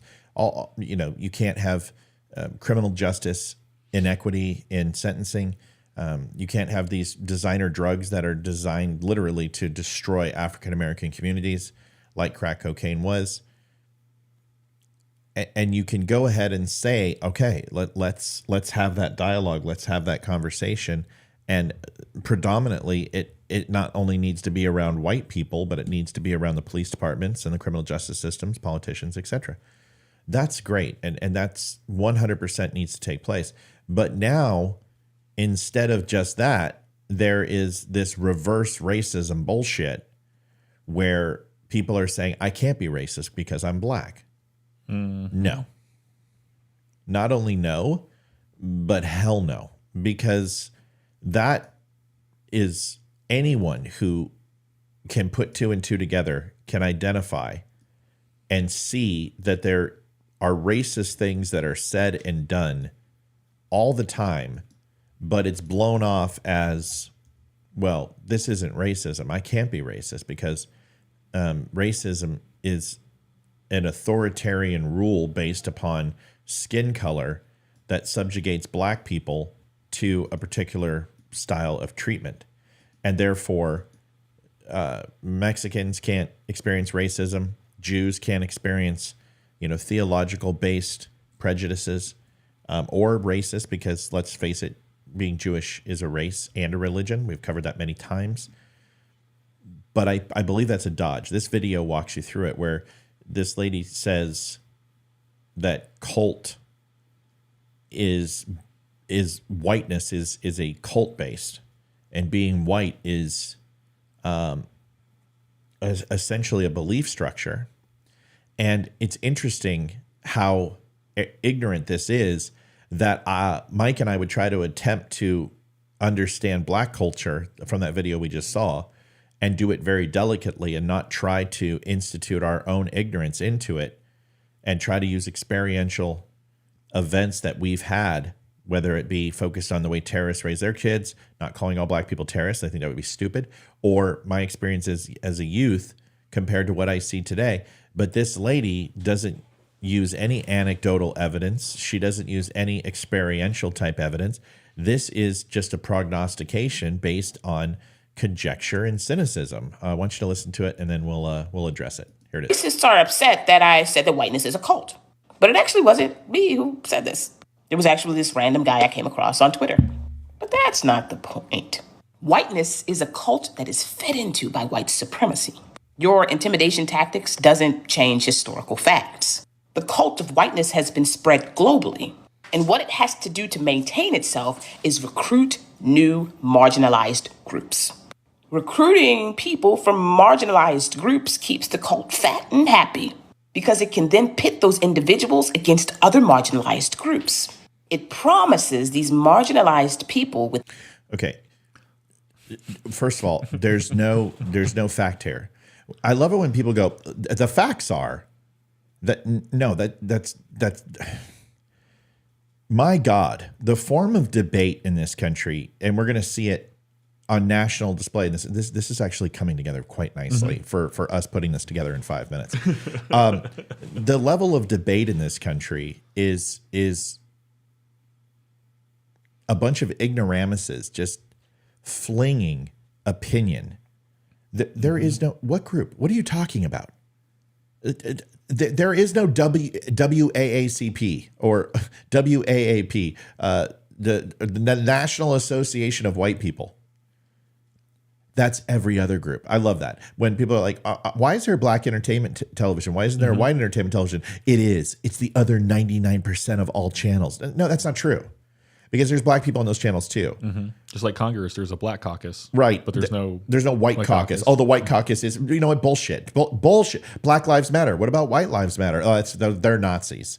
This is the reverse bullshit. It's like if you get to have a group celebrating that you put your dick or your vagina in another person's vagina or dick, then I should have a heterosexual party. That's the other 364 days. Actually, no, because you own 286 days of celebration for where you put your dick.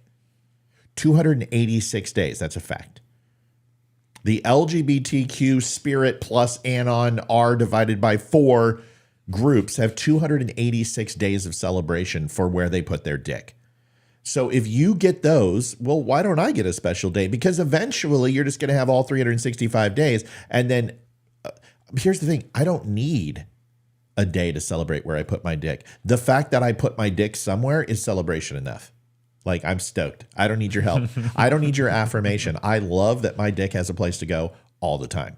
I know Mike is happy that his dick has a place to go all the time. And I bet if we ask our significant others, they're happy that our dick has a place to go all the time. I don't need anyone to celebrate that. And I don't need to have anyone celebrate my whiteness, because I don't celebrate my whiteness because I had about as much to do with that as my aforementioned dick. It's just there. I didn't earn it. I didn't do anything to get it. It just was here. Just like my eye color or just like my size. Can we have a tall person's day? Why? Because you didn't earn that. It's that's the way it is. And I don't understand why people feel that they have to celebrate or someone else has to celebrate who they are in order to feel accepted. This is a perfect example of that. This lady, she can't tell you which group she's talking about. It's just them.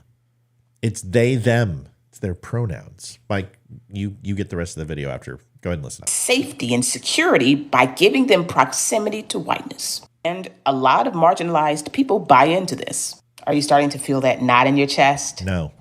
Yeah. That's fact hurting your feelings. Oh, is it? No. See, that's the tacos that I ate. No, I've had a little bit too much coffee. So no. But that doesn't make it any less of a fact. I can't stand people who talk like this with their face. I can't stand people who talk with their face. This is your whiteness. You just don't like black people, Mike. That's your problem. You don't like. This is the queen. Her name's Queen. Queen. Whiteness is one. There's only one queen, and that's Latifah, biatch. The most dangerous cults because it is backed by a system that offers them safety and security. It's like Darth Vader. You are one with the system. And it protects them from consequence. I hope liberals of TikTok post this one. For those of you who want to leave the cult, here's a tip. Reclaim your identity outside of whiteness. Figure out who you are outside of your white identity. Leave people and places that encourage you to prioritize your white identity over the identity of others. And last but not least, read books. So whiteness as a cult. If I get to leave my whiteness, does that mean I get a rap career, I get a Bentley, and I get all these awesome things because I'm leaving my whiteness? Your whiteness. You've got to embrace your inner Tupac. See, why don't you leave your blackness? That's racist. How dare you say leave my blackness. Who do you think you are, you white cock oppressor? Can you imagine if we said that on the show and said, ladies and gentlemen, I'm going to teach you how to leave your blackness? Oh, Facebook would crucify you. You can't say crucify. That's insensitive to the Jews who betrayed Jesus. Come on. I don't listen. Who cares, Mike? Seriously, make this make sense to me. Can we talk about the military here? Because this is the only way that I can make it make sense. I know you understand. There's no way to make what you're saying actually make sense because that's how delusional they are. When you actually get to a point to where you can be in a place that literally has every facet of life. Like when I went in the military, like we had gang members of every race. We had a bunch of rednecks. We had some very rich individuals. Like we literally had everybody. We had folks that barely spoke English that were in there. Granted, some of them were there because they wanted to, and some of them were there because a judge told them you go in the Marines or you go into jail, which I'm still surprised that was happening, but it is. When you can actually come together from literally every facet of life, every color, every religion, and work together and go towards a common goal and start to understand where people come from and their culture, you can actually work together and do some amazing things, especially at a really young age. But then you have folks like this that are like, oh no, you're 100% wrong. I'm right. I know everything. And it's because of the color of your skin, not what you've learned, the experiences that you've had, the way that you act, the way that you treat people. It's not any of that. It's the color of your skin. That's why you're wrong. Right. Like that, it's one of the, like, somebody like this, you are never going to change their mind until they get put in experience to where someone of a different color is there to help them and actually save them. And they're like, oh, wait a minute. There it is. Maybe, and this is why I forget, what is that rapper's name? Eminem. No. Tupac. Dre. Well, I want to tell a story, see if you can figure out the guy's name. Snoop Dogg. Basically, when this rapper was a kid, he shot himself in the chest, and when the police arrived, basically everyone, when the police came in, most of them were black. There was one white guy. All the police went in and basically were looking for drugs, looking for guns, everything else. But this one white officer went in. They saw him with his chest and basically asked everyone, like, what the hell are you doing? You see this kid with a freaking hole in his chest? And he took him to the hospital and actually made sure that he got help, and he stayed there until he heard, like, yes, he's going to be okay. He's going to live. Little Wayne. Little Wayne, there you go. And it's like, and I love when he talks like, yeah, I don't know racism. Like, what are you talking about? Like, it's not a thing. And this is where people just want to use that as a crutch for either their own insecurities or their unwillingness to actually put in the work to get what they need. It's like, this is just you pushing your own insecurities on everyone else, being like, oh no, because of this is why I haven't gone anywhere in life. It's like, that's no, right. That's because of yourself. You didn't put in the work. You didn't put in the time. You didn't do the blood, sweat, and tears to get where you wanted to go. Because guess what? You're going to have to fail a few times to get there, and it's not someone else's fault. It's your own. So guess what? You got to buck up a little bit. You got to learn from other people, learn from those experiences to be able to move forward. And it's not your frickin' skin color that frickin' got you there or not. Like, the message I have for this lady is fairly simple. Nothing you said was based in fact. It's 100% anecdotal. It's experience. It's what you believe because that is the way you see the world. I don't dislike her because she's black. I don't dislike her because her hair looks fucking stupid. I don't dislike her because she talks with her face and she looks like a robotic animal from Chuck E. Cheese. I don't like you because you're fucking stupid.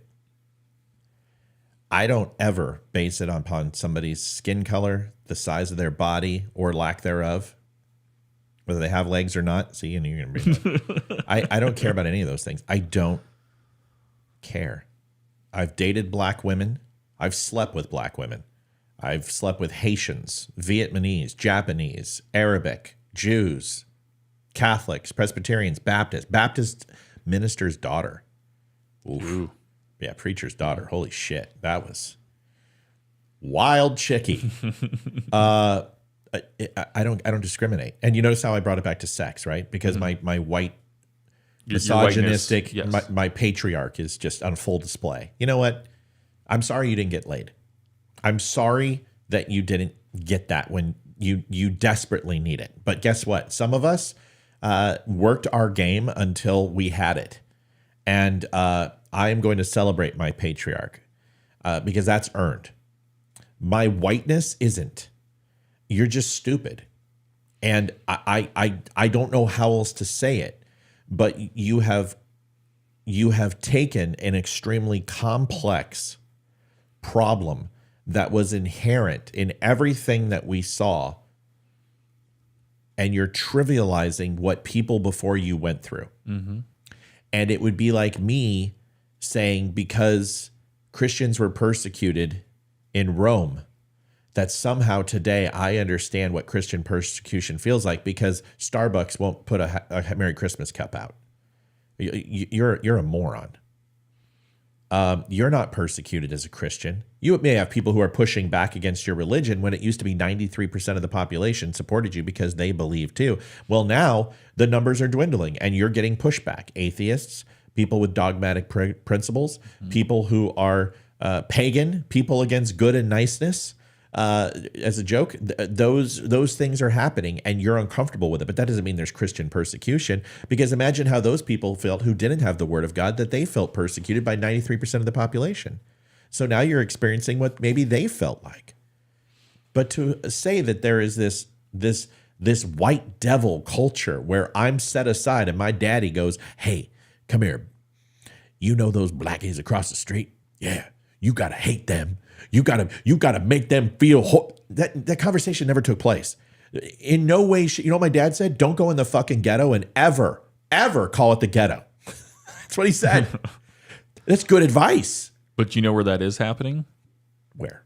Freaking Gaza, to where these kids are actually being taught, no, if they're Jewish, you hate them. That's right. You want to kill them. That's right. That is true persecution. That is. What you guys are going through right now is a freaking bunch of handouts that you're living off the government and you're okay with it and you're continuing to vote for it instead of putting in the work and making something out of it. And let's really point where this should be a focus.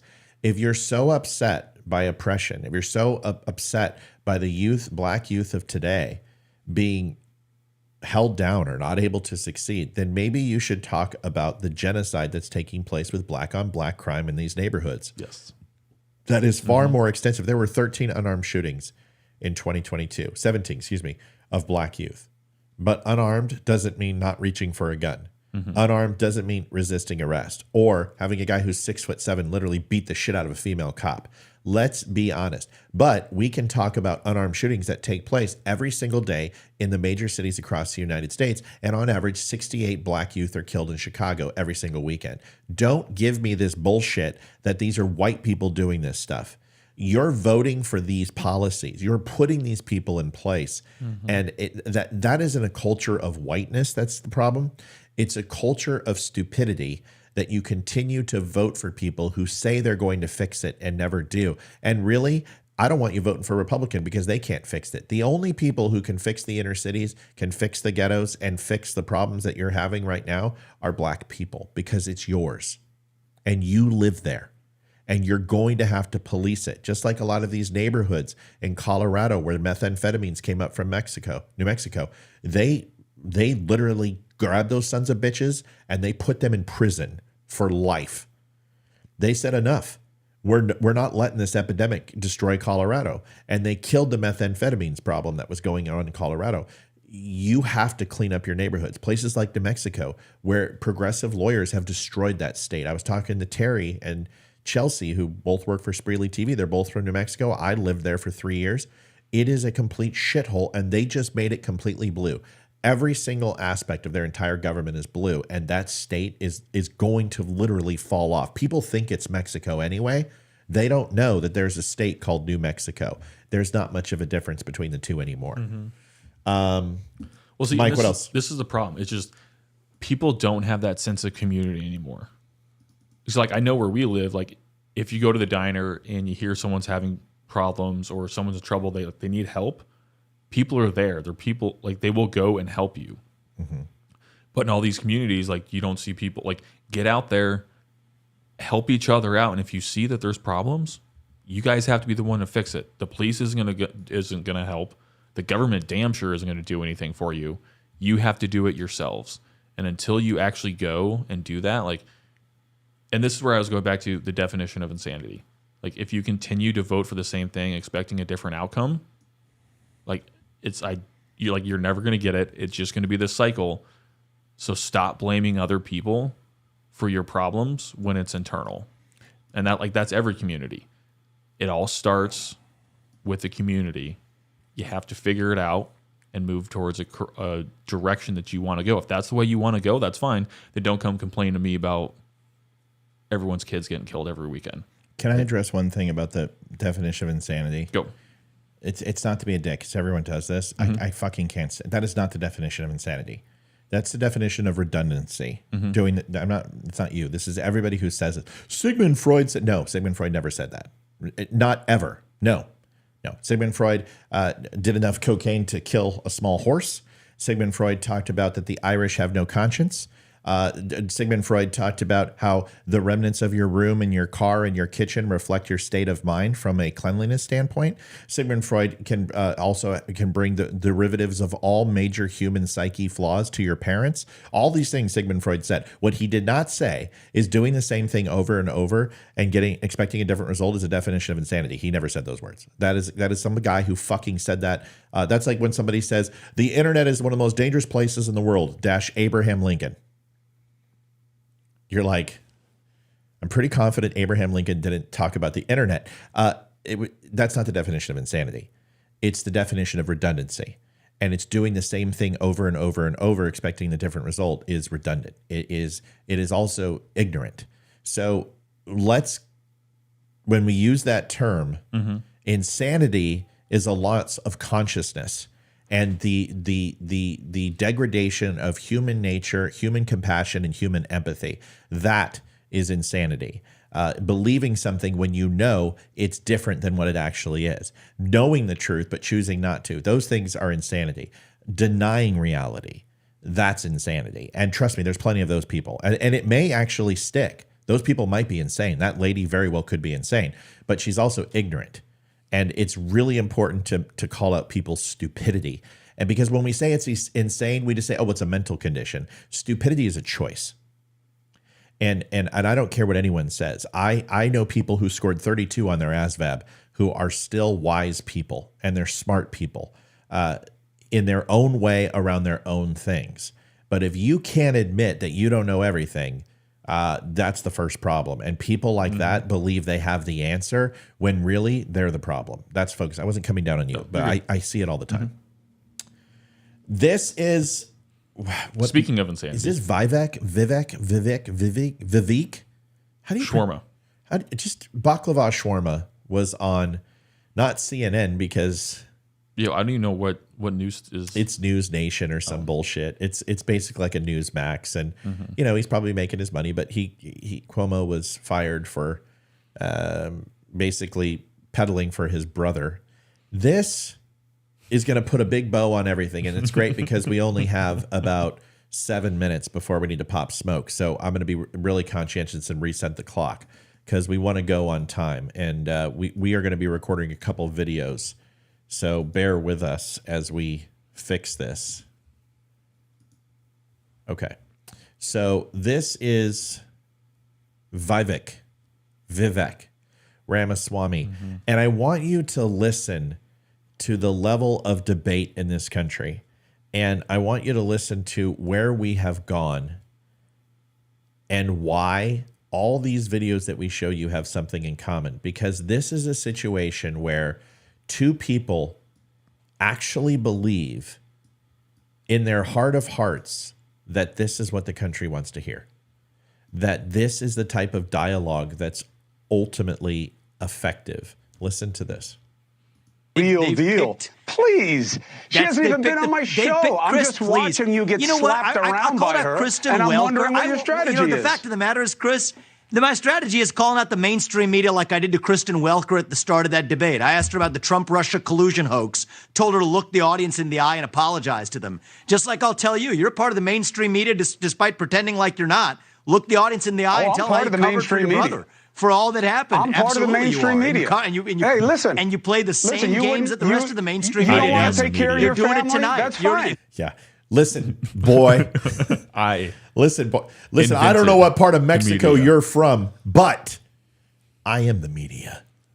Come on, man. Seriously, Ramaswamy. He's from India, and Sheik is Nikki Haley's Sheik, and he's I don't remember the name of it. The other sect of not Punjabi. No, I don't know what it is. It doesn't matter. Mm-hmm. The point is that they're from different classes, and he doesn't like Nikki Haley. I've noticed that Vivek, whatever, Shawarma gets upset whenever he's compared to Nikki Haley. Mm-hmm. He can't stand it. Now, for anyone who goes, oh, you're classist or racist against an Indian guy, Nikki Haley's Indian. Give me a fucking break. And I've said more positive things, and she's a woman. She pees sitting down. So I checked the patriarch, sexist, misogynistic, and racist box. Don't give me any crap. This guy, I don't like him because he's nuts. Just listen to his arguments. You have been covering for your brother. You have been. I don't think it's Sheik and Hindu. He's not Hindu. There's another. It doesn't matter. Playing a game. You were kicked off there on CNN. So of course I help my brother. Of course I do. And you know what? That's been journalistic standards that have now been failed, not just by you, but by every member of the broken political media. So yes, it is going to take an outsider to call it out. And you want to look everyone in the media is responsible for covering for my brother? See what I'm saying? 90%. You miss 90% of the media is colluding by with going respect too to broad. 90% of stats are made up on the spot. One answer Vivek, on the American public for the origin of COVID-19, which is what? To the Hunter Biden laptop story, what to now which people they decide they want to put up as their puppets what to take on Donald Trump. That and that's just the fact of the matter. Look, Vivek, you can talk what a has to lot. do with this is the mainstream media and, setting the terms of the actual debates anything. in this country. Okay? You can talk a lot, but not necessarily be saying anything that's worthwhile. You would know a lot Here's about that, Chris. Question. I've been listening to you, and I think that you're a good example of that. Nikki Haley keeps kicking your ass in these debates. He's not Why wrong. According to the left-wing media, pick someone else. Chris, give me a freaking break. You turn on social media, you understand. People should watch that debate. I went to New Hampshire. People were laughing at the idea of the mainstream media's coverage of the New York Times columnists and people like you who belong there with one narrative because you have some identity politic vision of what you think a leader of this country should look like. Nikki Haley when in fact is the my grassroots Trojan of this horse? country understand. Well, the fact of the matter is you guys have made a career out of deciding that the America First agenda is not the future of this country. Kick that out of the Republican Party. Put a genteel version that you can control as your little puppet so American politics looks the way you want it to. And yes, many people, you know what? We don't need a Republican Party leader who itself is a wholly owned subsidiary of Boeing, which itself is a wholly owned subsidiary of the Democratic Party, masquerading as a Republican. Vivek, so I do there's think a reason that the real that she is swamp beating you in the polls. Is a problem. There's a problem for the last 6 weeks, and before that, it was the next 6 months before that. The fact of the matter is, we got one front runner in this race who's 60 points ahead of everybody. That's Donald Trump, and we should talk about how we're going to actually have a different leader. The change I'm going to figure out is you're not going to have a leader if he wants to be the guy. In the GOP, he'll be the guy. Well, yeah, but all you're doing is playing to the divide, Vivek. You're not bringing anybody Chris, together. I'm not playing to the you're not divide. Trying to I'm bridge actually any playing gap. to. Nobody's reaching. You're Chris, playing a Chris, I don't baby know Trump game. What the point of your actual interview is if you're not actually interested in getting answers to hard questions. Stop Here's the being answer. negative Chris, and attacking people and offer something to people Chris, that's positive and that promotes something. I mean, all right. The one time I agree with Chris. Like, wow. Have a platform, have something to get behind, and have a way that you can change the country. Like, that's a novel idea. But no, I'm going to go down my 15 talking points that someone, likely Donald Trump, told me to go down. Like, this was wrong, it was collusion, blah, blah, blah, blah. It's like, no, you're just here spewing talking points. Like, oh, well, if you saw on social media, the Republicans were supposed to win the election and then they didn't. Maybe social media isn't right. Yeah. Maybe it's a bunch of BS. Well, some social media is. There's one show that had predicted all of this and that Republicans were going to get shellacked in 2023, 2022, and will get shellacked in 2024. I think both of them are complete. Listen, Vivek, if you want a fair shake, I will have you on this show, and I will not treat you like that. I don't treat my guests that way unless they come on here as being petulant turds. And I will tell you one thing about Cuomo. I don't like Cuomo, but I've seen him do some really strong interviews, and I've seen him rise to the occasion and dive deep. He did some great stories in COVID. He went after Hillary Clinton. He went after Nancy Pelosi, and he's went after Trump too. And I don't really care. But whatever that was, that's not journalism. That is two guys who are trying to measure their dicks and unsuccessful because the only thing they're showing are their heads, which I guess they are showing their dicks. These guys are just having a measuring contest. I think Vivek is a very intelligent human being. And I think that he can rattle off things better than just about any person I've heard on the stage since Obama. But he's not Obama. He is Sarah Palin with intellect. And that is not a good combination. He's got the ability to string words together in a petulant way that it's mocking, it's condescending. He doesn't listen to anybody. And anyone that doesn't listen to anyone else, that's the one argument I have about him. It's not that he's not smart. It's not that he's not saying the right things. It's that he will not listen and let anyone talk before he just bleh all over them. And this brings us back to the lady in Target.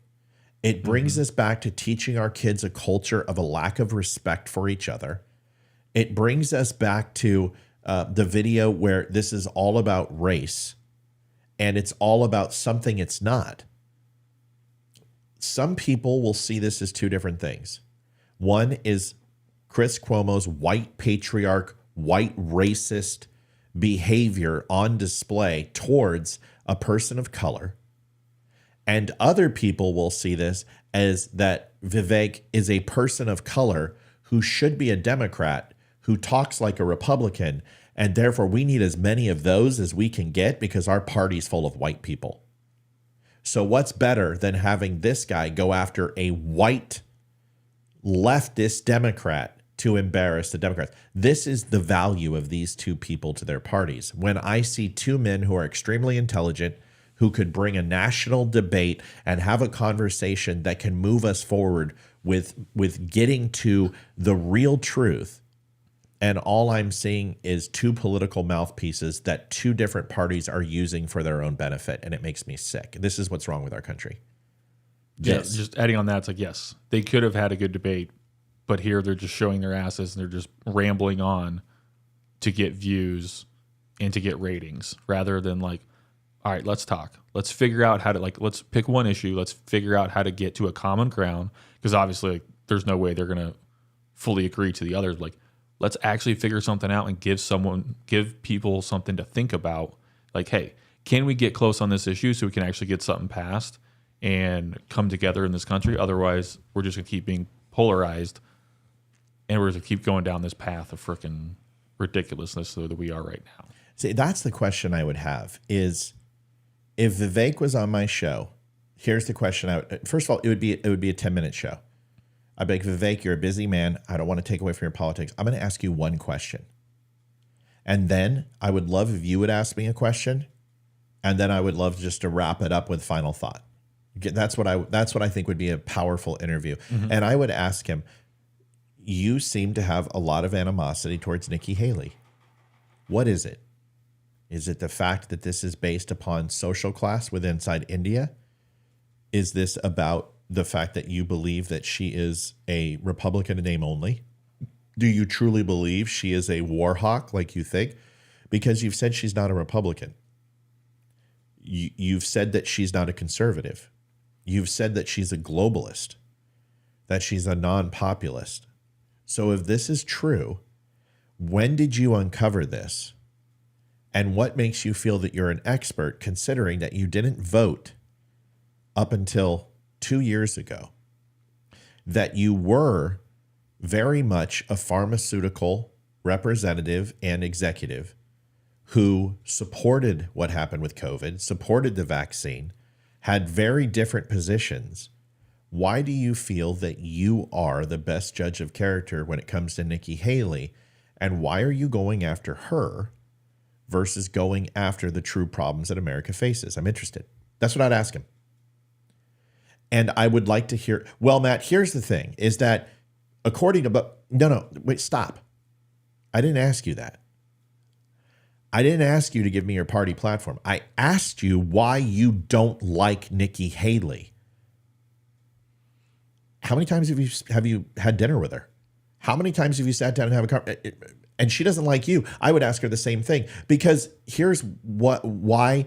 Well, Matt, why are you asking me that? Of all the things you could ask me, well, Vivek, I would love to ask you about foreign policy. I'd love to ask you about how you feel you're going to combat this spend of over 2,000% increase in climate change spending that has had no effect on climate change. I'd love to talk to you about geopolitical situations. You're making your entire race about your dislike for Nikki Haley. This is your platform. So instead of having this reflect on the media and their choice to create division, maybe it's you that this is all you're talking about. And this is the only message that you seem to care about. So it's the only question I'm going to ask you. Isn't that your responsibility versus Nikki Haley or the American public or the news media? That you have the ability to change the conversation, but he won't. If that doesn't tell you everything you need to know about this guy, nothing will. He's not a victim. This is what he talks about 24 hours a day is Nikki Haley. She's in his fucking head. Good. But that's the problem, is that if anyone wanted to come and talk to Mike, you know what they wouldn't do? They wouldn't look at Mike and say, hey, can we talk about your legs? Why don't you have legs? Why don't you have legs? They would probably say, let's talk about the things that you talk about. Let's talk about geopolitics. Let's talk about military and mental health. Let's talk about the farm. Let's talk about relationships with somebody who has went through something very difficult. When they look at me, they're going to talk about the Constitution. They're going to talk about fathers. They're going to talk about protection of our children in school and school shootings and the things that I care about. They're not going to talk about my all of a sudden me and Cenk Uyghur have some sort of pent-up aggression when I've never even met Cenk Uyghur and he doesn't even know I exist, yet I don't like him, so they're going to go ahead and take a couple rando clips and they're not going to do that. But if I talk about Cenk Uyghur every fucking day, that's all that we're going to be talking about. We need to change the narrative. You know what I would, if I was Vivek, and I wish I was his campaign manager, is I'd say, Chris, none of this is what we should be talking about. It shouldn't be about Nikki Haley. It shouldn't be about where I'm at with the polls, because Nikki and Haley and I are not going to be president. Let's be honest. I'm up here because I have an opinion and I'm trying to find my way into solving problems. Let's talk about the problems. You're a smart guy. You've worked for a newspaper and media source. You learned a lot of things I bet that you didn't want to do. I've learned some things that I don't want to do. Why don't you and I talk about the things that America needs to focus on, and let's stop pretending that I'm going to win the presidency? Because when your whole platform is, I'm not that person, you should vote for me because of it. That's right. That's it. That's Just amazing. be honest. I am here to get known so I have a chance to run. And I am priming myself for 2028, or I'm priming myself for a cabinet position, but I'm not going to be the fucking president of the United States. And I'm sick and tired of pretending I'm going to. But I have ideas, and here are some of them. No, you want to play Jerry Springer. Mm-hmm. You want to get likes. Deion Sanders said it best. Deion Sanders said, we're getting the likes, we're getting the follows. And what he meant was, we may not win the national championship, but we're getting likes. And then Oregon came in and played them and said, we don't care about the likes. We don't care about the likes. We're here to win the national championship. So Vivek needs to stop pretending that he's here to win the national championship and just fucking be here, that you're here for the likes. And that's okay, because Vivek, I'm here for the likes.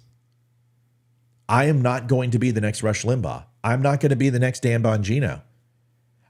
But it doesn't mean that I can't bring fulfilling conversation to the forefront and not talk about Cenk Uyghur all day, or not decide to go ahead and post a clip of Bill Maher and dissect him while he is a horrible human being because we disagree. We have to change the narrative in this country, and it has to be about conversation on how we move the country forward, because this is what people are going to vote on. And you have to educate the masses. You have to help them understand we're failing. This is not somebody who is going to be the next president of the United States. And Nikki Haley more than likely won't be the next president of the United States. So where do they fit into the mold of who we are as a country, and why do we give them time when all they do is try to benefit themselves? To me, I think it's a waste of time. Mike, you get final thoughts on this. Well, for me, it's just like we're just at a point to where this conversation does not matter. For like Chris, like basically his career's over. He already got fired, so now he's on some no-name station, to where both these guys are just doing their attention grab to try to stay relevant. And I'm sure on some social media sites, like maybe it's happening, but I'm definitely not seeing it, to where we need to be honest with ourselves. We're like, guess what? We're all not going to be president. There's only one person that's going to get there every 4 years. So guess what? Get back to reality. Understand that if there's some change that you want to make, you can go out there and you can get it. But don't sit here and pretend like you're actually something you're not just to get there, to then push whatever BS you're going to. Like, it's just, to me, it's just freaking ridiculous. And like, or it's, hey, you've been peddling for your brother for so long, like maybe you should just go retire and enjoy whatever. Which money has you need to nothing make. to do with neither of these things have anything to do with it. Here's a good comment that I want you to listen to. Michael Hayes says, Vivek doesn't like the blatant involvement and profiteering of Republicans in things that are detrimental to the U.S. I don't like Vivek, but his accusations toward the other candidates need to be heard. So, Michael, are you still on? Because I would like to have a conversation with you. If you can call in, that would be great. It's 804-212-2208. Would love to have you on the call. If you can't call in, we'll just talk through chat. That number is open now. Here's my comment to you. And I think you make a very good point. There's nothing wrong with your point. I agree with you.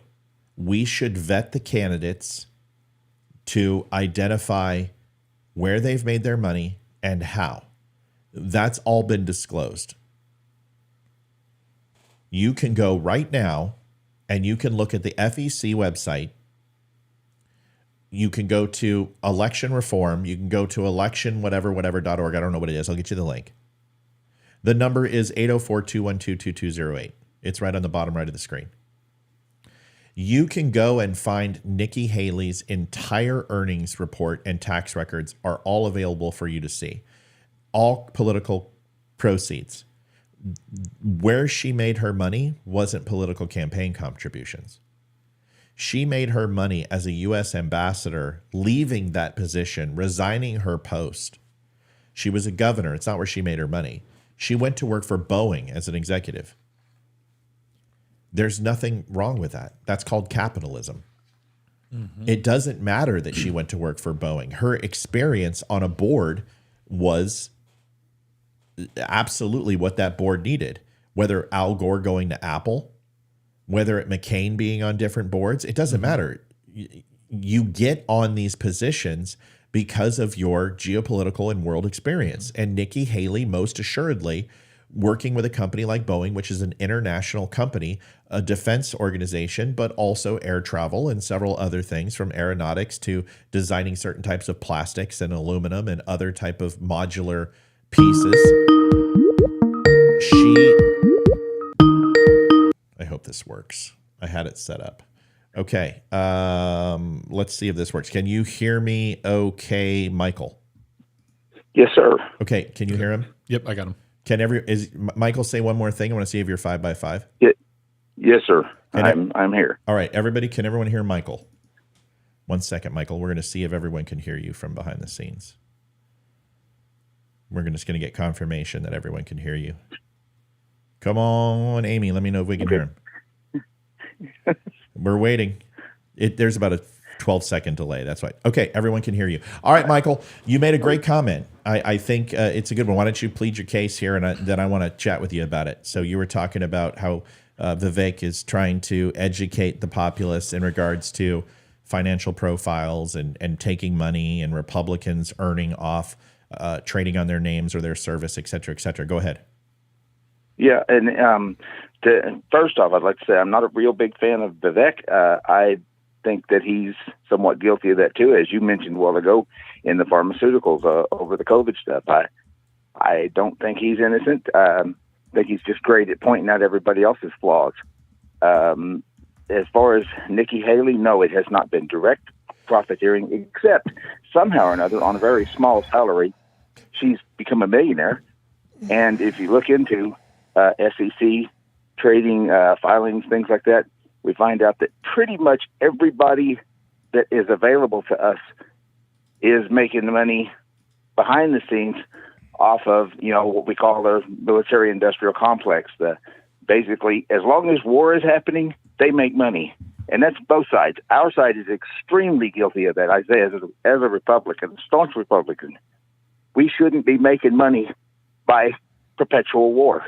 That's probably the one thing that I support Trump over more than any other, is he's the only guy who reduced our war effort instead of increasing it. That's it. I think it's a great point. I think it's poignant and it's well thought out. I think for those who say that Donald Trump didn't make his fortune off the backs of politicians or opportunity, I think that's a little disingenuous. Donald Trump profited off of war. Donald Trump profited off of government influence. He donated millions of dollars to political campaigns.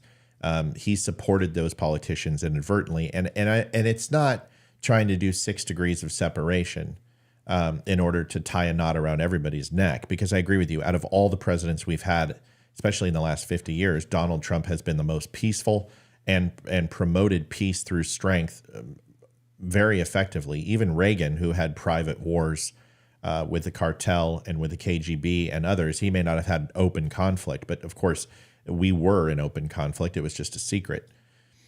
I think I agree with you on Trump that he hasn't profited directly from his decisions when it comes to the military-industrial complex or his time as president. So I think that's fair. I'm just saying he has profited from politics. Mm-hmm. When you look at Nikki Haley and her fortune, it's an interesting thing. There's an article, if you have not seen it, on Forbes magazine where her net worth was less than $1 million and it boomed to $8 million. How she made money predominantly was from the lecture circuit. And she pulled in $2.3 million from the lecture circuit. And the lecture circuit is how the Clintons made most of their money coming out of the presidency, and it's how the Obamas did. And the lecture circuit pays $250,000 for most of these high-profile candidates, where they can rake in an extreme amount of money. And then, based upon investments, book signings, things like that, they profit. To say that Nikki Haley directly profited to war effort, she hasn't been in a position to promote war ever. She doesn't have any say in that as the UN ambassador. She had no say in that as a governor. And in fact, she has more of a reason not to promote war because of her husband, who's deployed right now, who is in the service. I think Nikki gets a bad rap because she believes that we have invested into Ukraine, that we have invested money that can never be returned, and to abandon right now Ukraine emboldens Russia, and this would be a mistake. I think if you asked her, it was a mistake to ever be in Ukraine in the first place. I agree with you 120%. I think going into Ukraine was a horrible mistake. So throwing more money in a pot with holes in the bottom is kind of stupid. Yeah, but unfortunately, that's what the U.S. does. Yeah, it's what the U.S. does, and you've put $160 billion into that country. We've been doing stupid, so we should keep doing stupid? No, but when you put $160 billion and it actually would embolden Russia, you have the ability right now that $160 billion can weaken overall Russia's defense by $500 billion. So is it a good investment at this point to continue to dwindle Russia's resources? Yes. Yes. Unfortunately, we're doing it. We might as well finish the job. Let's set them back 2 decades in their military, so they are not a threat for 2 decades to 50 years on the stage. At this point, we've already done it. Set them ahead within probably 5 years. Set them ahead by 20 years, because all they do is completely put their focus in defeating us next time. And Russia's not. They're not like us. They're not going. They will gladly do away with any social programs or any infrastructure programs or anything else in order to go state and military first. They've proven it time and time again. They suck at the economy. They say the only thing they are good at is paying people to build things that work towards their military and paying their top echelon. That's the only thing they've ever been good at. Is socialism sucks, communism sucks. We all know that. But if you give them a purpose, then they can use that purpose. Mike, you want to chime in? Well, yeah, I just don't know how that's gonna, in the next 5 to 10 years, like push Russia forward. Because they have discovered tremendous amount of raw materials and natural resources that they didn't have access to, or the infrastructure to use. And now that they, unless we go into Russia and destroy their infrastructure that lets them use that stuff, then they have access to it internally. And we're not fighting in Russia. We're fighting in Ukraine. They don't give a shit. Do they? Yes, they need Ukraine. They need the Black Sea. They need the Deepwater Gulf ports. They need that stuff, but not internally. Okay. What resources are you referring to? Because Russia is literally depleted from their 2 natural resources, from wheat right now, from wheat production and potash, but also irrigation is one of their biggest concerns, because the ice flows have been degrading continually. Global warming. No, it's just that we were in an ice age and we are slowly moving from that ice age, and the ice is being removed from our poles, because this is what happens to overall planets. So Russia's suffering this because their water irrigation is horribly down. This war with Ukraine has stopped their exports. Natural gas is no longer an option for them with the explosion of Nord Stream 2. Nord Stream 1 also suffered damage to this. So Russia was already feeling this. When you say they would cut their infrastructure and social programs, they already did that 5 years ago. So Russia doesn't have any. This is a Rust Belt fleet. This is a Rust Belt military.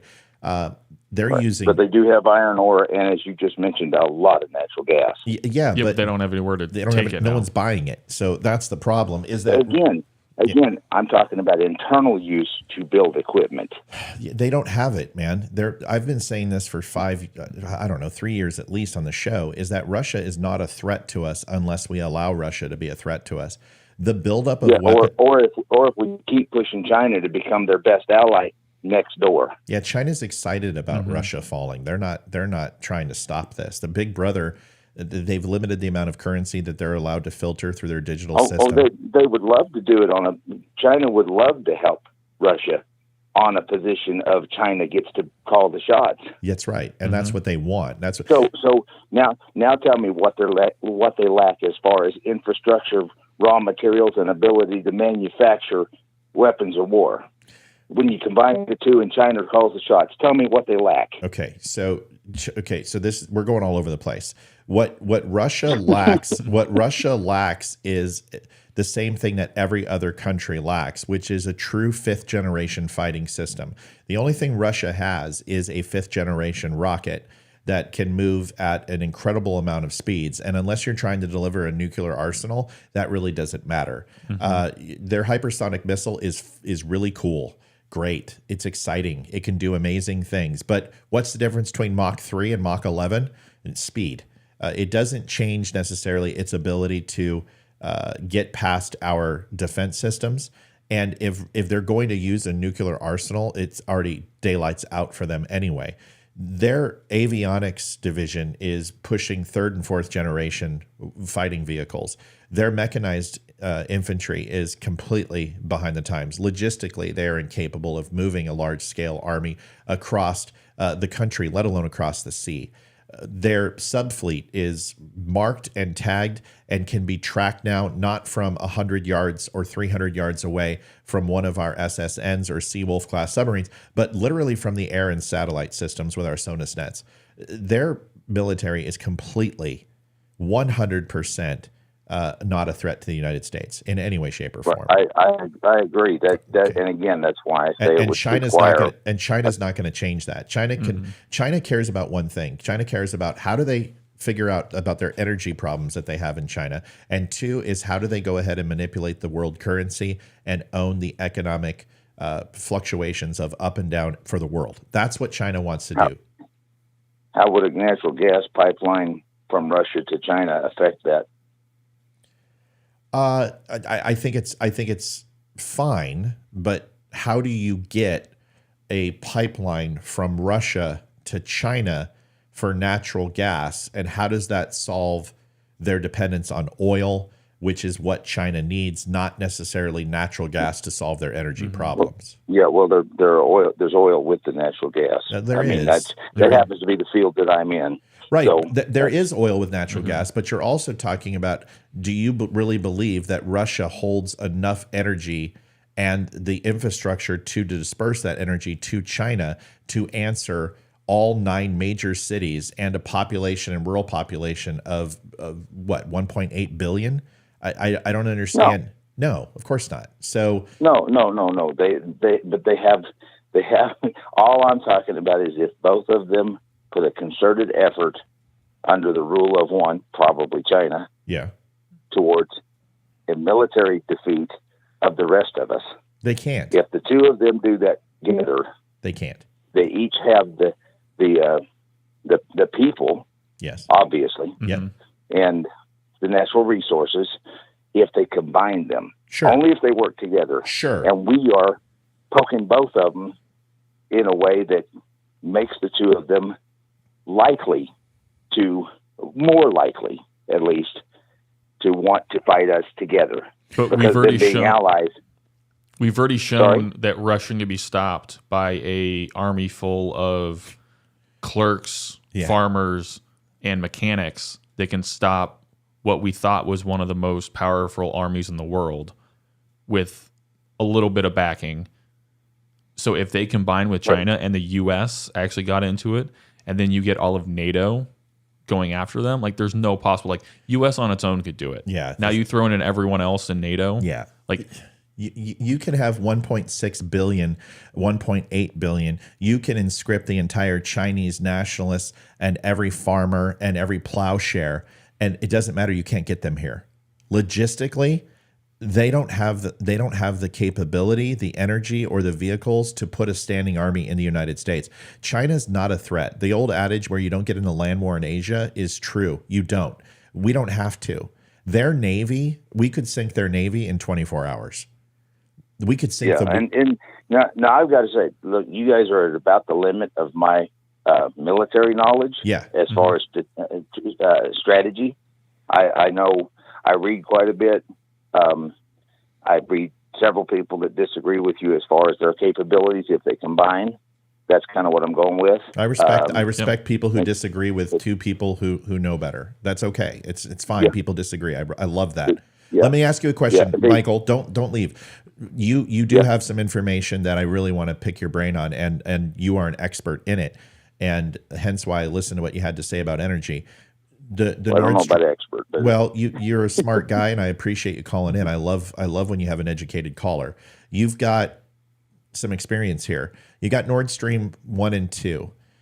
You've heard that it was U.S. Navy SEALs who trained a bunch of people. You heard that it was the United States. You heard that it was England. You heard that it was Russia. You heard it was now Ukraine with a what did they say? A fucking yacht that they went out and then they dived to 300 feet with amateur divers to set off this mine.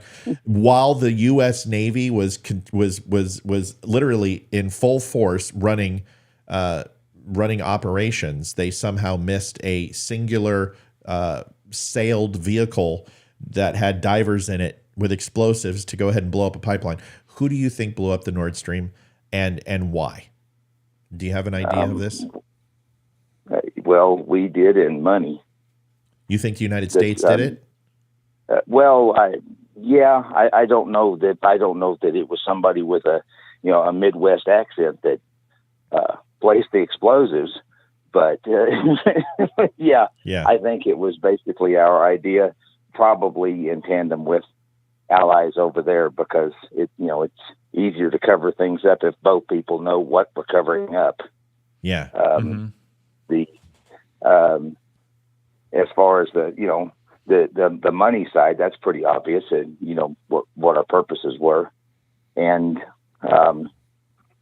Joe, for all of his idiocy at this point, he does tend to tell the truth accidentally a lot. And he stumbled out and said, kind of like he did with the Ukraine money. Yep. He goes right on TV and says, "Yep, we did it." Yeah. No, there's no doubt that this guy can't keep a secret unless, the old adage of Franklin saying 3 can keep a secret if 2 are dead. Not in Joe Biden's case. So, Michael, I really appreciate your perspective. I know there's people who disagree, but there's also, you've got 3 intel guys who, one of them being the oldest, who specifically is an expert in Russian capabilities and geopolitical situations in Russia, considering it was my AOR. You've got also somebody who sits here who has experience in the Middle East, specifically with Iran and Israel, Yemen, Oman, UAE, Qatar, Saudi Arabia, etc. But you got Leroy, who also is a geopolitical analyst in regards to covering China's theater. And then you got Michael, who was over in that somewhat area, can't get specific, who worked intelligence for pretty much everything we just talked about. So all 3 of us are telling you that Russia is an insignificant military presence in the global stage, except for their nuclear capabilities.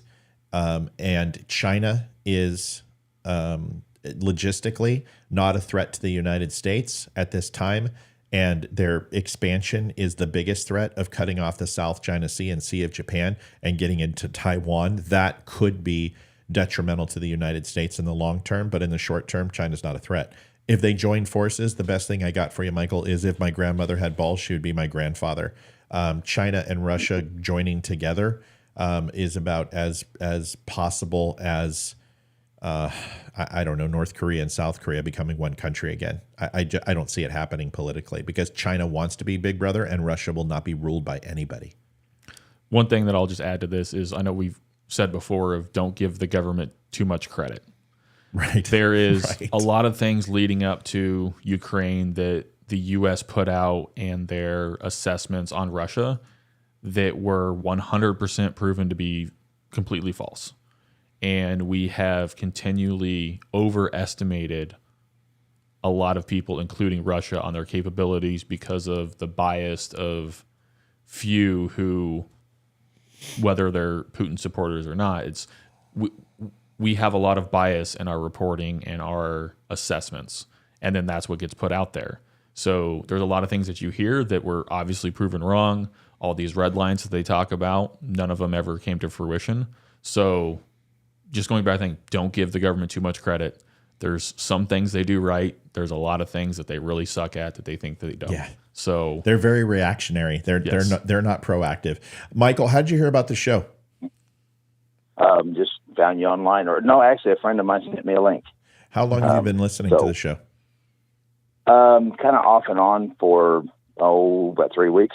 Well, great, man. I hope you enjoy it, and thanks for adding to it and making it better. It was a great call. Good to have you on, man. Thanks for. Hey, yeah. Before you cut me loose, yeah. Two very short points, and first one is a point, and second one is a question that maybe I can sit back and listen to you guys. Okay. First one on the Nikki Haley thing. My big problem with her is that she was absolutely Trump. I will not run against Trump if Trump's in here. And I feel like she broke her word. I don't trust her. Once people break their word, I'm pretty much done with them. That's her. In a nutshell, for me, second one is a question totally unrelated, but maybe with some of this other stuff. What is your opinion on how the Hamas fighters managed to poke holes, get across, work for literally hours with very minimal resistance, to do everything they did with, again, very minimal resistance? How was that accomplished with supposedly the two best, Israel and us, security systems watching?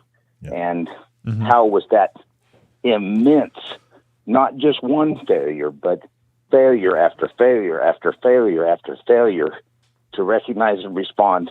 How was that possible? Yeah, without it's some a good question. help? Mike, you take it first. That's a great question, Michael. Hang on the line with us. Mikey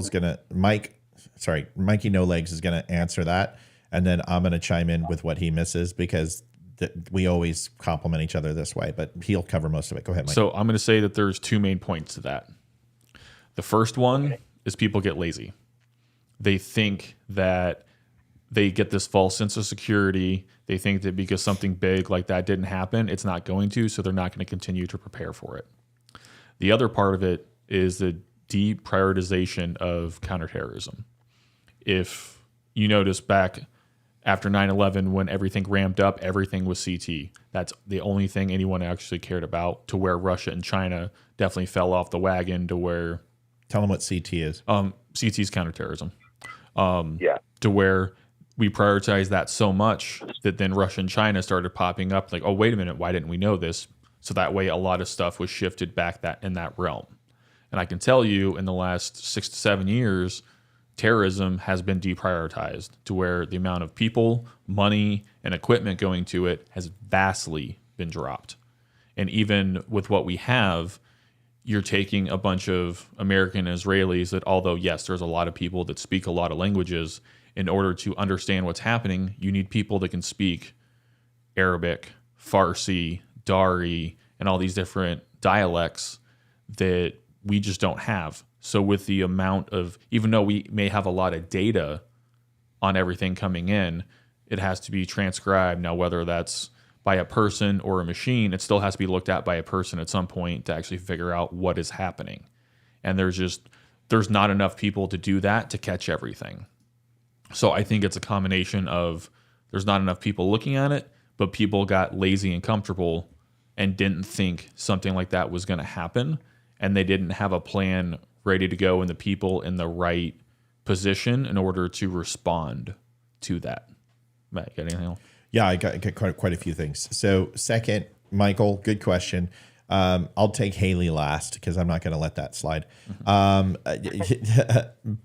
here's the thing I'll tell you. When you have multiple paragliders coming in at multiple different altitudes, the radar signature for those are going to be negligent.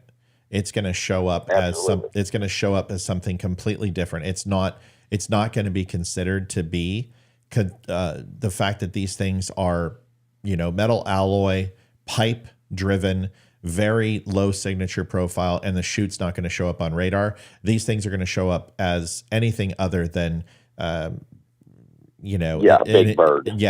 Even birds don't even show up on radar. I don't care how big the flock is. I mean, it could be the Capistrano swallows, and it's not going to show up on radar.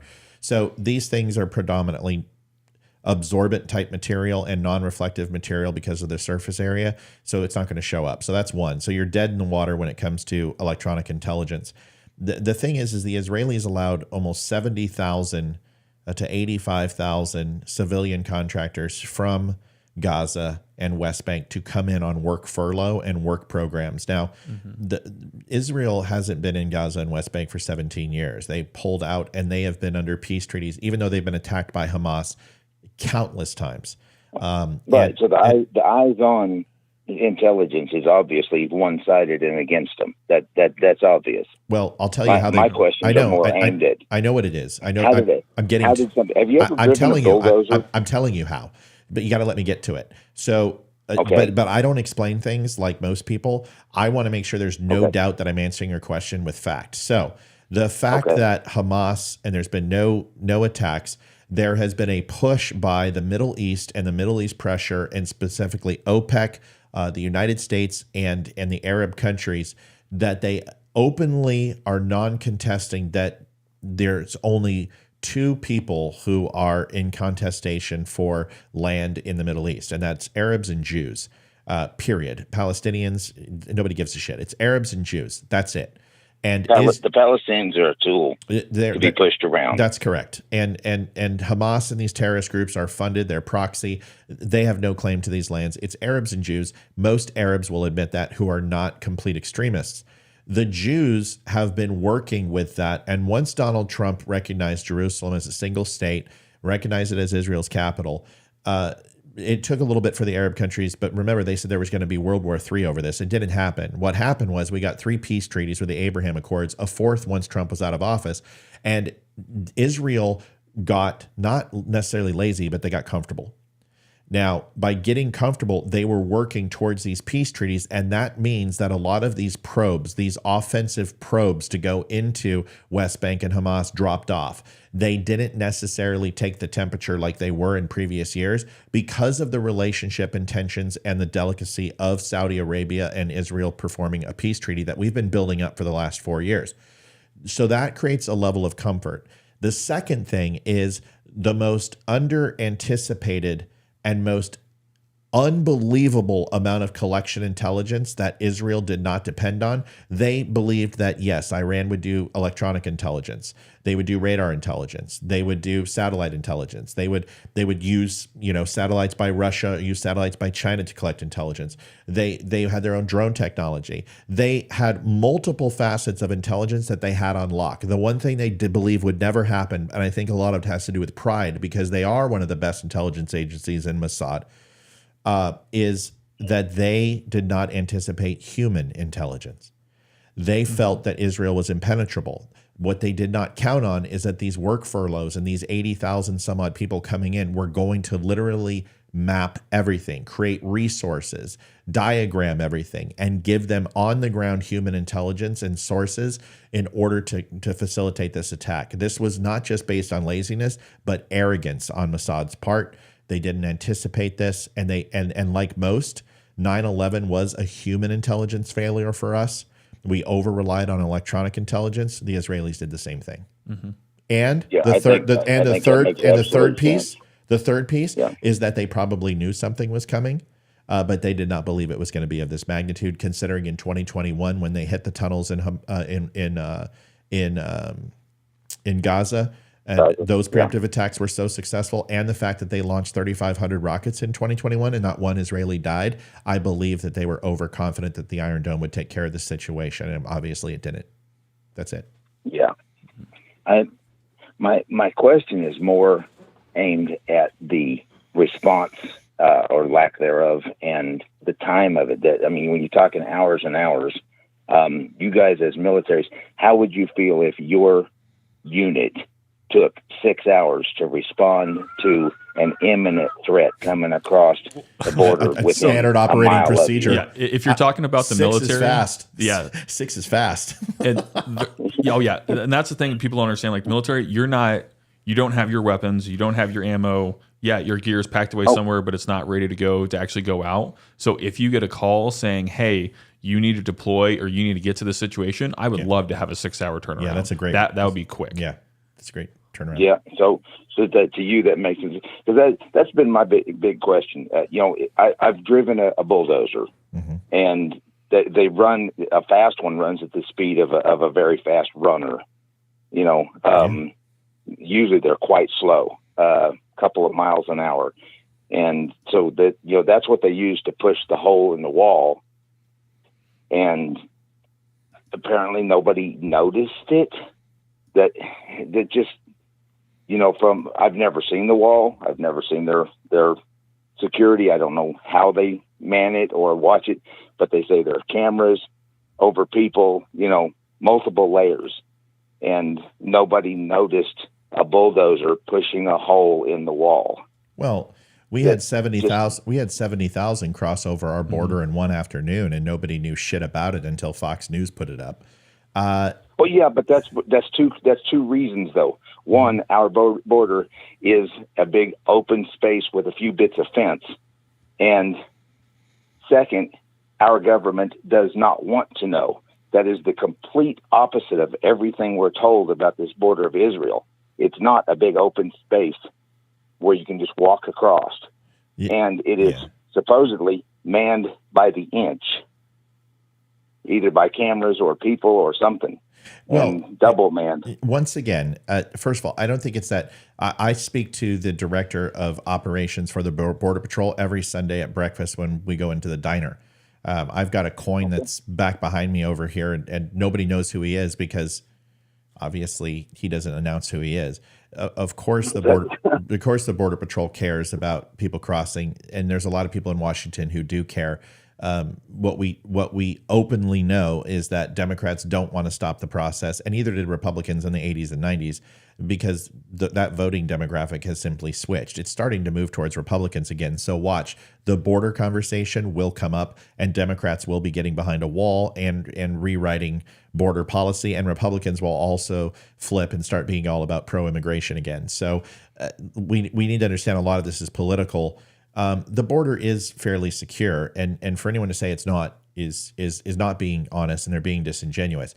There are our border. You're saying our border is fairly secure. Fairly secure, yes. Fairly being the sense that there are still You've been there. I've been there 7. Yes, I've lived in 7 border states, 7 cities. Okay. I've lived in El Paso. Hold on. I've lived in El Paso. I've lived in Albuquerque. I lived in Bakersfield. I've lived in Phoenix, Arizona, Tucson, Arizona.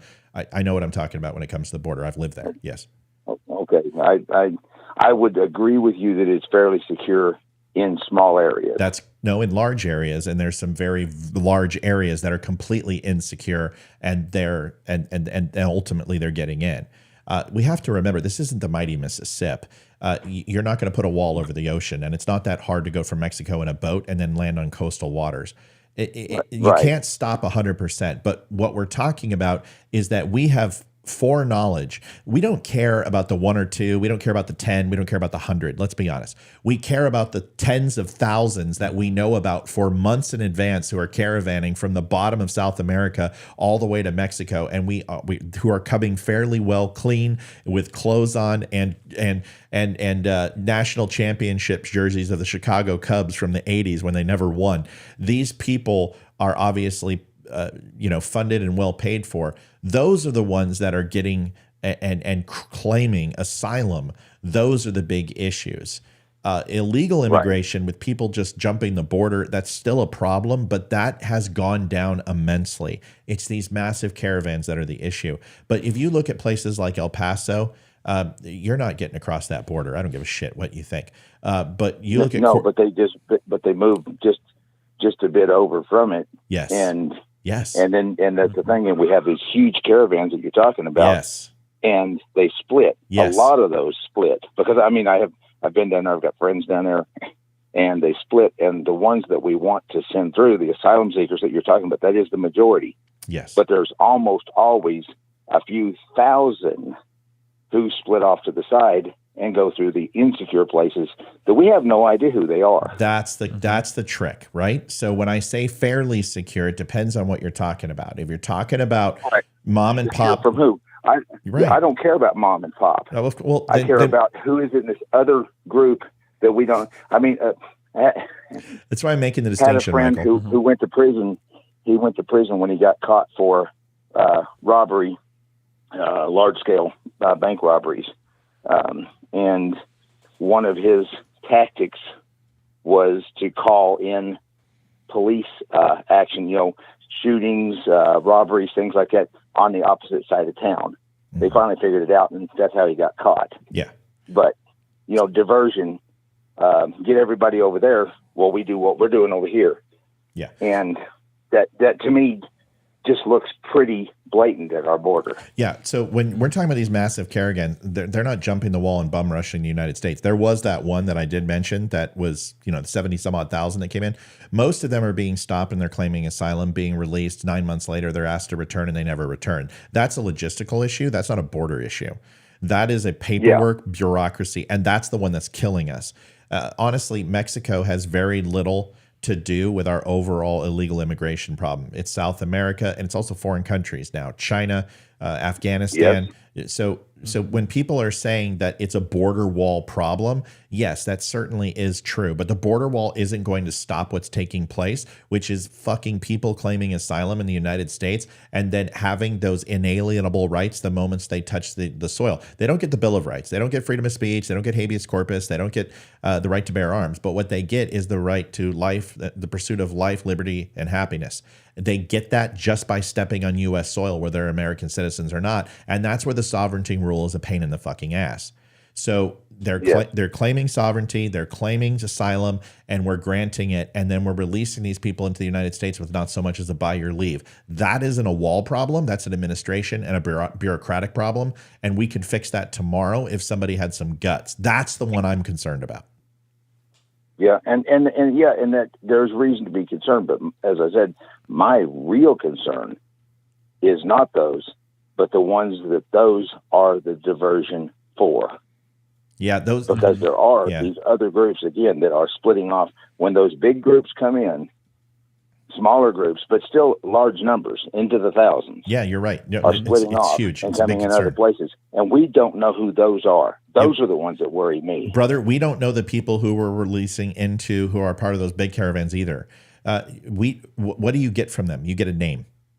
That's it. Yeah. What else are you they going to get? They made up at the border. That's right. So the point is the only true way to stop terrorism, okay, is to kill it when you see it. The problem is that you don't know it's terrorism until you see it. That's Mike and I can tell you, man. You don't know somebody's a terrorist until they clack off a vest, until they pull a grenade out of their pocket. Yeah. You don't know. It's an ideology. So the amount of overall vetting it would require to vet people at the border who come in and claim asylum, we don't have the manpower. We need to shut the border down and we need to put a quota of legal immigration, but we need to work on the work visas too, because some of the attackers from 9/11 had visas. So you can sit here and say the biggest form of immigration issue that we have in the United States today is overextended stays on visa. And that's from Canada, that's from France, that's from Germany, that's from China, that's from Japan.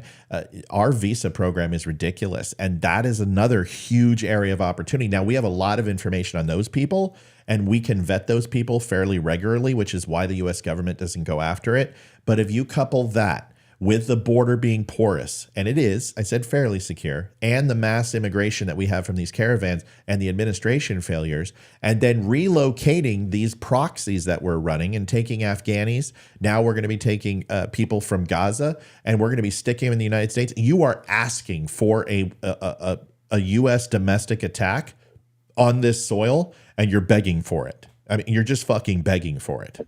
I agree. I agree that. And we are so vulnerable.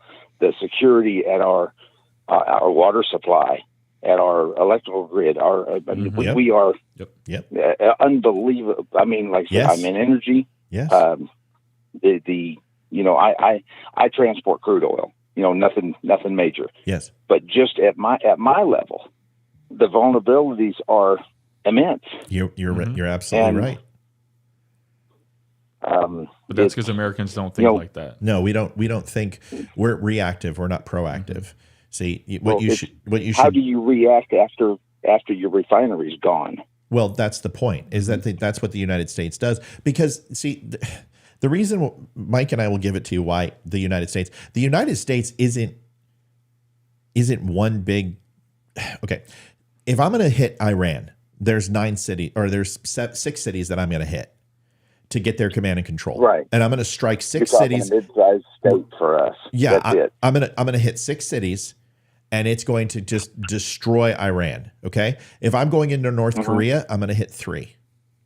Okay. I'm going to hit 3 command and control units. If I'm going to go into Russia, I got to hit about 16. If I go into China, I got to hit about 26. You go into the United States, not only do you need to hit pretty much about 75 different command and control units, you need to hit all of our command and control stations all over the world that people don't know about. Mm-hmm. So to cut the head off the United States and to get it not to be operable is impossible.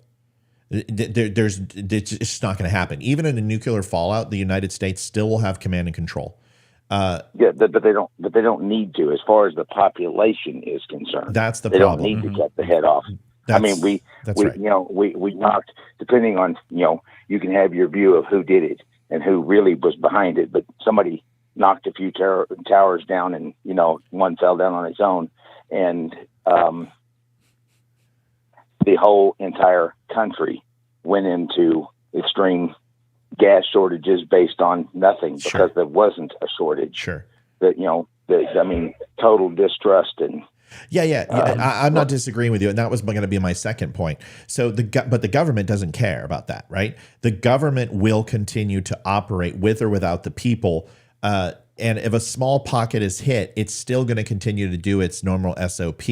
The problem is that when you hit a city, or you hit a movie theater with a bomb, or somebody clacks off a vest on a bus, the United States government isn't going to miss a beat. It's the reaction of the public. And that is absolutely, we saw this with COVID. We saw this with 9/11. Exactly what you're saying is that these small terrorist groups, it is the biggest threat to the United States, is because it has the most impact to the civilian psyche. And this is how it whittled down in Ireland versus England with the IRA. This is how Hezbollah took over power in Beirut. And Lebanon, those conflicts. It's how Hamas has Gaza and West Bank. We can go into Egypt. We can go into Syria and the IRGC. These terrorist groups create small conflict that turns the population against its own government, and they gain control. That isn't really feasible in the United States, but it will take the United States, as far as the civilian population, and completely change the way that we process and go to work and do things every day. And that's the biggest threat to the United States. Yeah, I agree. And that's right back to the immigration and the people sneaking across by the literal thousands that we don't know who they are or where they are. Correct. And, at this point, there are enough mathematically to do some kind of an operation in every major city in America easily. Yeah. Well, when you lose 50 tons of anfro that crosses over 4 military bases, go watch my episode on that. I break the whole thing down. They crossed over Area 51. They crossed over 4 major military bases, and somehow they lost 50 tons of anfro. That should make everyone concerned, right? Mm-hmm. So we can't heard that. That is a bit concerning. Go watch my video on it. But you can you can't go buy Sudafed without having Smurfs go in there and buy Sudafed, but you can lose 50 tons of anfro. This is the lie about the U.S. government, right? It's the United States can't have guns, but the first thing we do is celebrate when we're shipping all of our guns over to Ukraine and arming the populace. Mm-hmm. Why wouldn't the U.S. want us to have guns? I think it's pretty fucking obvious when we're saying that's the first thing Ukraine needs, when a bunch of bakers and freaking plumbers are holding down a giant superpower. It just once again brings us back to the efficacy of the Russian military, which is shit. Mm-hmm. So anyway, Michael, that's a good talk, buddy. We got to go. You got to call back. Will you do that for us, please? I will call in again. Thank you very much. Wonderful, I appreciate it. Wonderful talking to you, man. Have a good one. Yeah, appreciate the call. All right, you too. All right. Damn. That was good. He's fun. I like that. Yeah. He's a fun guy to talk to. I don't agree with everything he said, but he has I love how he hasn't been watching my show because he doesn't understand that I try to cover all bases. Mm-hmm. Yes, I'm going to talk about how the border is fairly secure, but I'm also going to talk about how it's insecure. Mm-hmm. Yes, I'm going to tell you that Russia can do this, but I'm going to tell you what they can't do here. So I always try to be balanced, and I think he's kind of like, did you live there? Yeah, I did. And so did you. You grew up in Arizona. Your thoughts on the immigration thing? Is it as bad as we think it is? Oh, no, it's 100% as bad and probably worse than we actually think it is. But again, this is the problem. People don't actually report it as it's happening and how it's happening. They get their little segments of like, oh, well, in this city, this happened. Well, great. There's 15 other cities that you're not looking at. There was a video on Twitter where a Democrat politician went down there and she's doing a selfie and she's doing a video. And she's like, I'm at the border and there's no illegal immigration here. So glad I came down. I'm like, you stupid ass. Mm-hmm. Go to Corpus Christi in the middle of the night and let me know how it feels when you get raped, you get gagged, you get sent back over the border and you're kidnapped because you have no idea what you're talking about. I mean, there's a reason why Arizona suffers as one of the largest kidnapping capitals of the world is because of the amount of people coming up and snatching the Mongoloids coming up and snatching the rich, uppity, elite white people and taking them down to Juarez and other places and selling them off. It's child trafficking, the drugs, all of it. It's bad. Mike, this has been a long show. We went extra hot. You got your 1 minute, and then we're going away. So take your minute. No, I think this was definitely a great show. We covered a lot. Definitely some discouraging things that continue to happen, especially with social media and glorifying a lot of things that probably aren't the best for the way that this country is going. But ended with a really great conversation. I'm glad that there's still people out there that can call in. We can actually have a debate and a discussion, and it maintains a level of respect, and we can talk about things and we can disagree, but we can ultimately come together on issues and learn from each other. So I don't know, I think this was a great day. Yeah, I completely agree. Russia couldn't invade Sweden. They couldn't even in Russia and China joining forces. China will never stoop to that level of accepting Russia as a partner, and Russia will never stoop to that level of having anyone resembling the Bolsheviks and the Bolshevik Revolution again by having anyone put their thumb on Russia. Just look what they're doing with NATO. So I wouldn't worry. They may join their currency systems because China's trying to convince Russia that global dominance is through economic dominance and not military, with military might. Military might through economic dominance through military might. Russia is like, we tried that and we went bankrupt and we have no fucking money right now because they did that with the Cold War and failed. What they didn't understand is that you didn't have to go tit for tat with the United States. Every time the U.S. built 100 nukes, all you had to do was have one. They learned that lesson way too late. Folks, thanks for watching the Don't Unfriend Me show. Mike, next week, tell them what's happening on Thursday.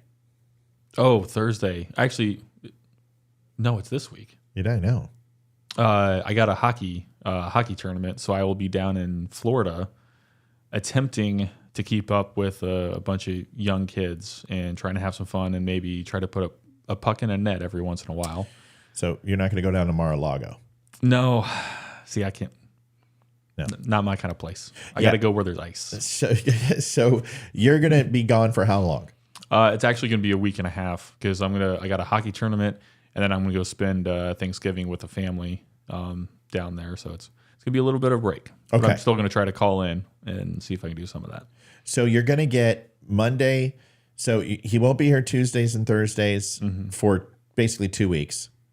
It'll be starting Thursday. Yeah. So it's going to be, he won't be here next Thursday, Tuesday or Thursday, but then be back. He obviously won't be on the evening shows. Now, we had talked about possibly doing a remote in. I don't think he needs to. If he wants to, he can, but we'll figure that out. But it'll be the Matt show in the morning. It's going to be a lot more boring and ineffectual, and it won't be nearly as funny, but we appreciate you watching. Do us a favor. Go over to Spreely TV, Spreely.tv. Go click Freedom Hub, and you can download all of the Spreely Network hosts. You can go see Dominic Izzo, who we watched today. You can watch our show on Roku, Fire Stick, on your Android or iPhone. All of those apps are coming. You can sign up for Spreely Social, Spreely Video. It's like YouTube. You can post your own videos. It's a great alternative to Facebook. Go take a look at it. And this is brought to you by Spreely TV and the good friends over there. You can stop over on thedumbshow.com and you can become an affiliate now, which is really cool. So you sign up with our affiliate group, and there's a link when you look at our clothing shop, and it'll say affiliate. And if you click that, you can sign up and get 10% of any link that you send people back to our store. If they buy anything, it saves your little code, and then you get 10%. So we're doing that as an affiliate program. We are also, when you share our videos and you share our reels and our comments and posts, Spreely is going to be paying you for that too. So you can help market our show, and anything that gets affiliated through that link, somebody clicks on it and goes and watches our show, you get paid for that. So that's coming too. So we're trying to help our users spread the word and give them money for it. And places don't do that. And it's a great grassroots effort, and we're going to take care of you guys for that. Stop by the Dumb Show, pick yourself up some hats, something to that effect, or some shirts or some coffee for Mike. And Matt, we are out of here, and we will see you in a couple of weeks with Mike because he's leaving me. I am leaving you. I hope you're going to be okay. I don't know what I'm going to do. I'll put a little bear over here so you can come hug it when you need it. Dude, you should do that. Can you leave some crayons over there for me? No, absolutely not. You're Mac. I will not share crayons. Whatever. I'm out here. Bye. I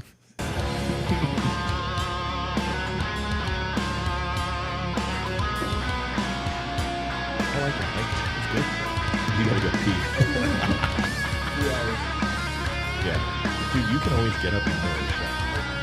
Hot Mike. Everyone's talking about Mike peeing. How does he pee? He stands up?